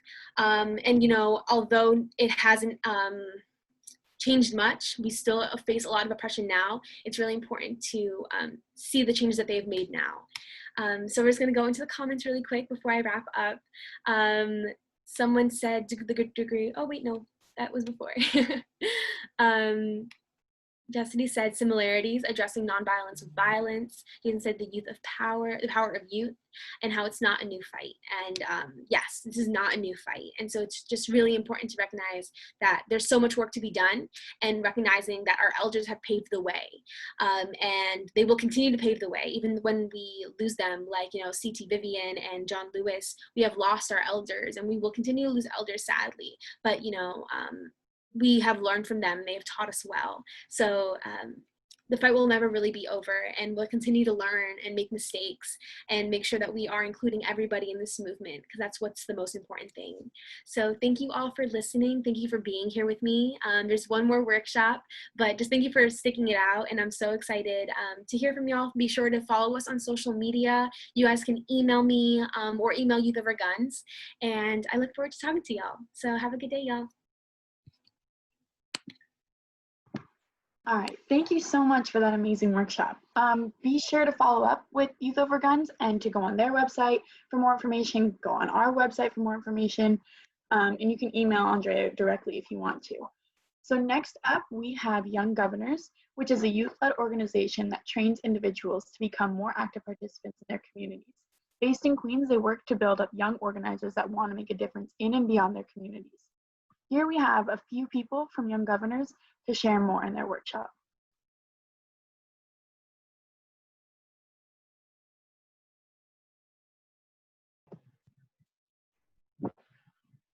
Hi everyone. I guess I can start sharing my screen.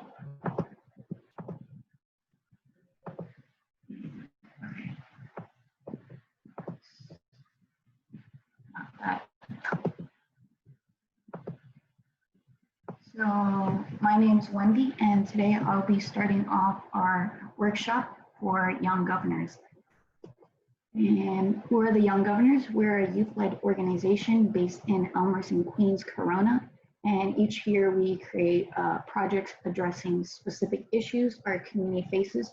So we're locally based, and one of the things we do at Young Governors is conducting community needs assessment. And so we're gathering info from local community members, and we usually choose the prevalent issue to address. And more of our Young Governors will be discussing about what we do as community organizers. Some past projects we have done is Stories from the Streets and Your Voice is a Choice. The former project, we sought to dismantle misconceptions people had about people experiencing homelessness through sharing their stories and uplifting their narratives. And last year's project, we sought to address the importance of students and their families using their voices in school environments. And so our main question for today is, what does community organizing have to do with voting? And I'm here to tell you that as community organizers, we derive our power from the people, and voting likewise employs a bottom-up approach. And I'll pass it on to Jane. Hi everyone, I'm Jane and I'm the co-facilitator of Young Governors. So just to add on to what Wendy said about like what community organizing has to do with voting, right? So at Young Governors, we're young community organizers, and we believe that young people have agency and the capacity to affect change in our local communities. And in our case, it's Elmhurst and Corona. And voting is just another way that we can tap into this power and responsibility. So at Young Governors, we're organizing and mobilizing young people to identify and address these issues through community needs assessments like Wendy said earlier. And from that, we can be more aware and knowledgeable about the issues that are affecting ourselves, our families and neighbors, etc., and become more civically engaged. And then from there, we can be better prepared to elect representatives that share values or interests on the issues that we care about. And some issues that are prevalent in our community are, it's not written there, but it's homelessness, gentrification, healthcare, etc. And something really important to note is that every vote in any election matters and can make a difference. So if we take a look at the 2000 presidential election with Bush versus Gore and the 2016 presidential election with Clinton and Trump, we can see that every vote matters.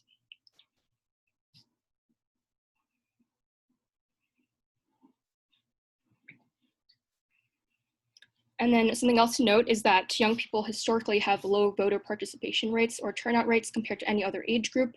And now with the upcoming elections in the fall, it's more important than ever before to really have our young people and their voice heard. And if you can't vote, to educate and encourage other people that you know who can vote to vote. And that the chart there shows the trends of these voter participation rates.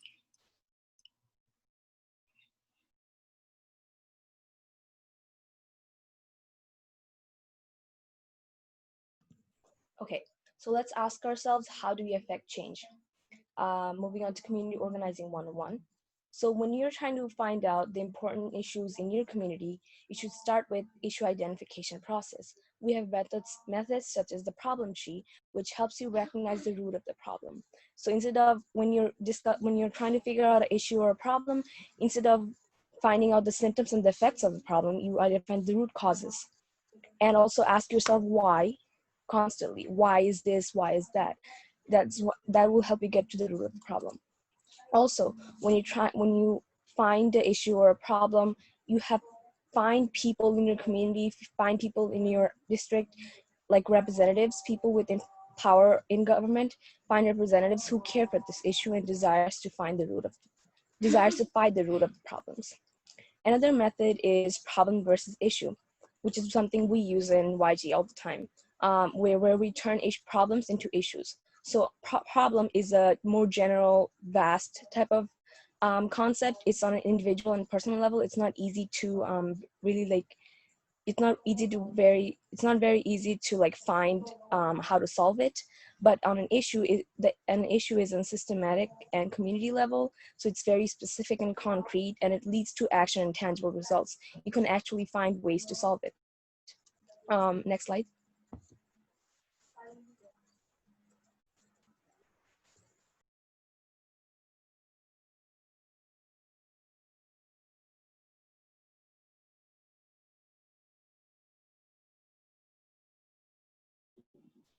Sorry, Nick, I think you're on mute. Sorry. We skipped a slide, I'm sorry.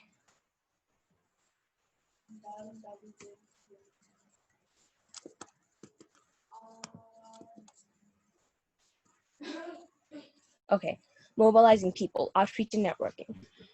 First, we should discuss the importance of networking and outreach. So how does networking and outreach help?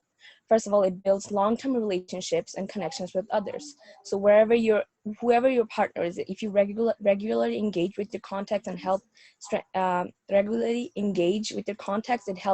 the relationship between you and your partners. It also introduces you to new ideas. When you're constantly exchanging ideas between you and whoever you're working with, it becomes an excellent source for a new perspective and ideas that can help you reach your goal. One method of networking is the elevator pitch, which is a short summary about who you are, and it quickly introduce yourselves to your audience, and it helps create a community. Even though it is a very short pitch, it should be compelling enough to spark the listener's interest in your ideas, organization, or background. The purpose of an elevator pitch is to explain an idea, no matter how complex, as simply and concisely as possible. To use this in terms of community organizing would be to allow a potential audience to understand the purpose of your organization in the shortest time possible. So let's move on to the next slide, where we'll discuss what to include in an elevator pitch. So things to include in your elevator pitch would be your name, occupation, where you study, interest, issues you care about, which is super important, and contact information. Next slide. Now let's demonstrate the elevator pitch. I will introduce Mandy Yang, who will use the points from the previous slide to demonstrate an elevator pitch. Hello, my name is Mandy Yang, and I study at Brooklyn Technical High School. And the interests that I care about are I'm interested in studying journalism and volunteering for my local community. And the issues I particularly care about are Black Lives Matter, women's rights, LGBTQ rights, and healthcare. And you can contact me at younggovernors@gmail.com. So I think Ashley is gonna do the next slide. Yeah, so next slide. There we go. So I'm going to be talking about power structures and the importance of understanding power structures in our community as community organizers. So this is similar to mobilizing people. We want to know who to mobilize, the power that they have to affect the change that we want to see, right? So some questions to ask when enlisting help are, who are the decision makers regarding our issue? which individuals, organizations have the power to implement these changes. So Young Governors actually have experience, we actually have experience mobilizing people and thinking about a lot about power structure. So one person that we talked to was Daniel Drum, who is a council member in New York City. So according to council members, NewYorkCity.gov, right, council members have the power to vote on legislation that affect the city and our communities. They also negotiate the city's budget with the mayor and approve its adoption. So we want to talk to people like Daniel Drum and other people to affect the change that we want to see. So now I want to hear about you. We're all passionate about a lot of things, and we all want to see our communities change in certain ways. So type in the chat, who is someone that you think would be helpful in helping you see the change that you want to see in the world? Let's check the chat. The mayor, yeah.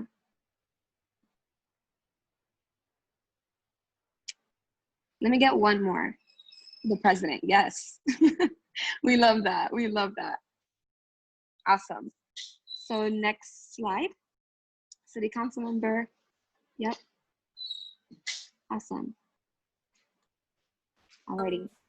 So like whenever a person is asked to vote, there are certain questions that always come up. How to vote, who to vote for, and what to feel about political issues.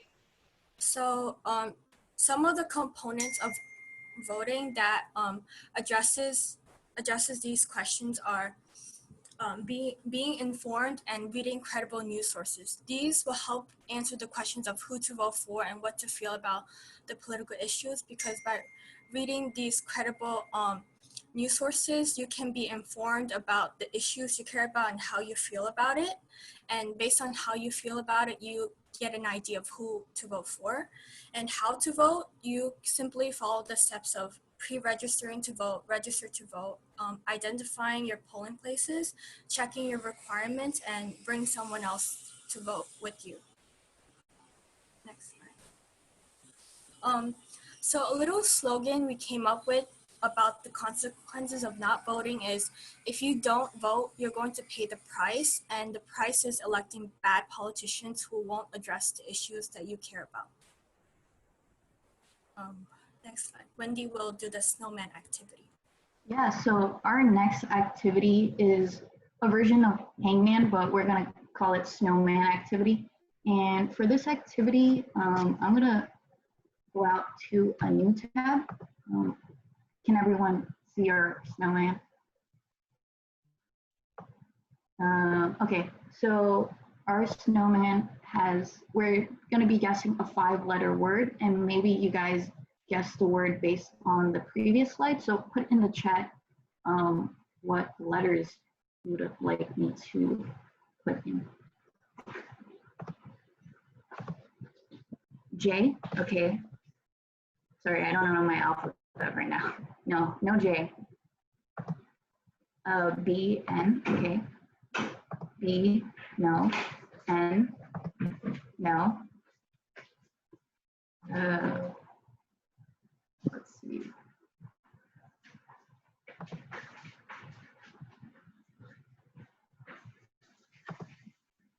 Can one of my members read the chat?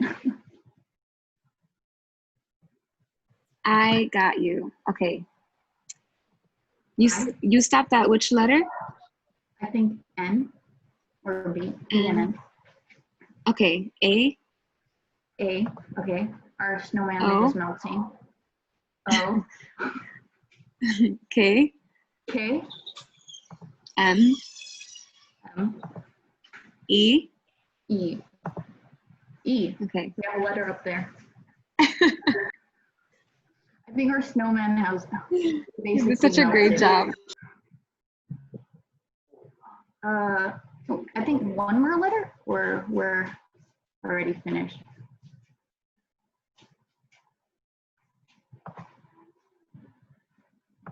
Z. Okay, yes. So our snowman has melted and our word was Christ. And so we'll have Mandy, I believe, explain our acronym, and that is all. Okay, so the acronym PRICE is a simple way to remember the steps to voting. So P stands for pre-register to vote. R is register to vote if you didn't pre-register. I is identify polling place in your area. C is check voting requirements, and E is educate yourself and others on the candidates' positions on the issues you care about and learn more about the issues and how certain policies can solve those issues. And I think Ashley's going to close us out with the next steps. So thank you everyone for walking with us through why voting is important to us as community organizers and the next steps that we can take as community organizers. So now I'm going to take you through some things that you can do to work with us, to work together with the Young Governors on creating change in our community. So the first is I will be sending out these slides and a detailed outline to you and all the resources so that they would be a helpful resource to you in creating the change you want to see. The second is contact us and follow up with us. We want to talk to you. So you can find us at younggovernors@gmail.com. Okay, thanks, Jason. They'll be on the website and they're free. We'll send you the info, Jason. And you can DM us on Instagram. So yeah, find us on Instagram. And then we're gonna send out, well, you can fill out this Google form that's there. Mandy, I think you'll put it up in the chat, but if you're interested in working with us Young Governors, please reach out and let us know. We'd love to work with you. And then we're gonna have a follow-up meeting, a community organizing follow-up meeting, August 5th, 6 to 7. So August 5th, 6 to 7 will be our follow-up meeting. So thank you, everyone.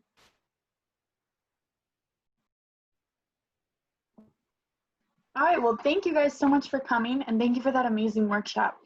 So that was the last of the 3 workshops we had. I just wanted to say thank you to all our attendees and all of our panelists for participating today. Both of you guys are making a big difference in your communities, and we're just really, the NYCYCI is really thankful to have you guys. Without you guys participating, without people attending, we wouldn't be doing anything. We wouldn't be making a difference. So we're really thankful for you guys, and you did a really amazing work today. Stay tuned on our website and Instagram for future events and announcements. And with that being said, I'll hand it over to Jason. Yeah, once again, I just want to echo what Darby said. Thank you to Young Governors and thank you to our other panelists who were here earlier today giving amazing workshops. Really, the strength of our organization is with our partnering organizations with you guys at Young Governors, Yvote, Youth Over Guns, and so many more. So I just want to thank you once again for all of your hard work and everything that you're doing to help uplift voices in your community. As Darby mentioned, and I know I kind of sound like a broken record at this point, all of the appropriate follow-up information, anything that you saw during the workshops that you're interested in, it will be posted on our website, nycyci.org. I also want to make a quick note that both today's workshops panel and day one's event it was recorded and it will be on the website as well. So if you missed anything, if you want to go back and see any of the amazing workshops or any of the panels or anything, it will also be on the website. So that being said, I just want to say thank you again to the attendees. Thank you again to everyone for coming.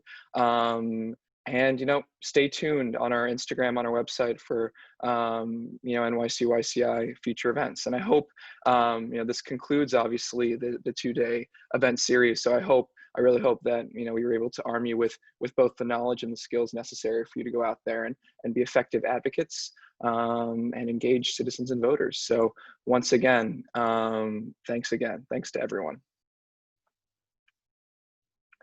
Awesome, guys. Thank you once again. Great job, everyone. Awesome.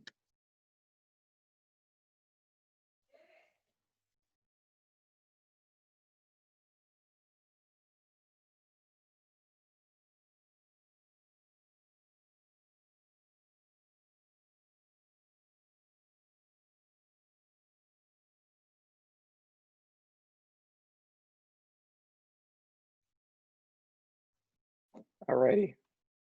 Well, thank you, young governors. Make sure you send me that any information you want on the website. I don't think I got that yet. So, yep. Bye. And let us know what you want on the website so I can put it up. All right. Awesome. Peace, everyone.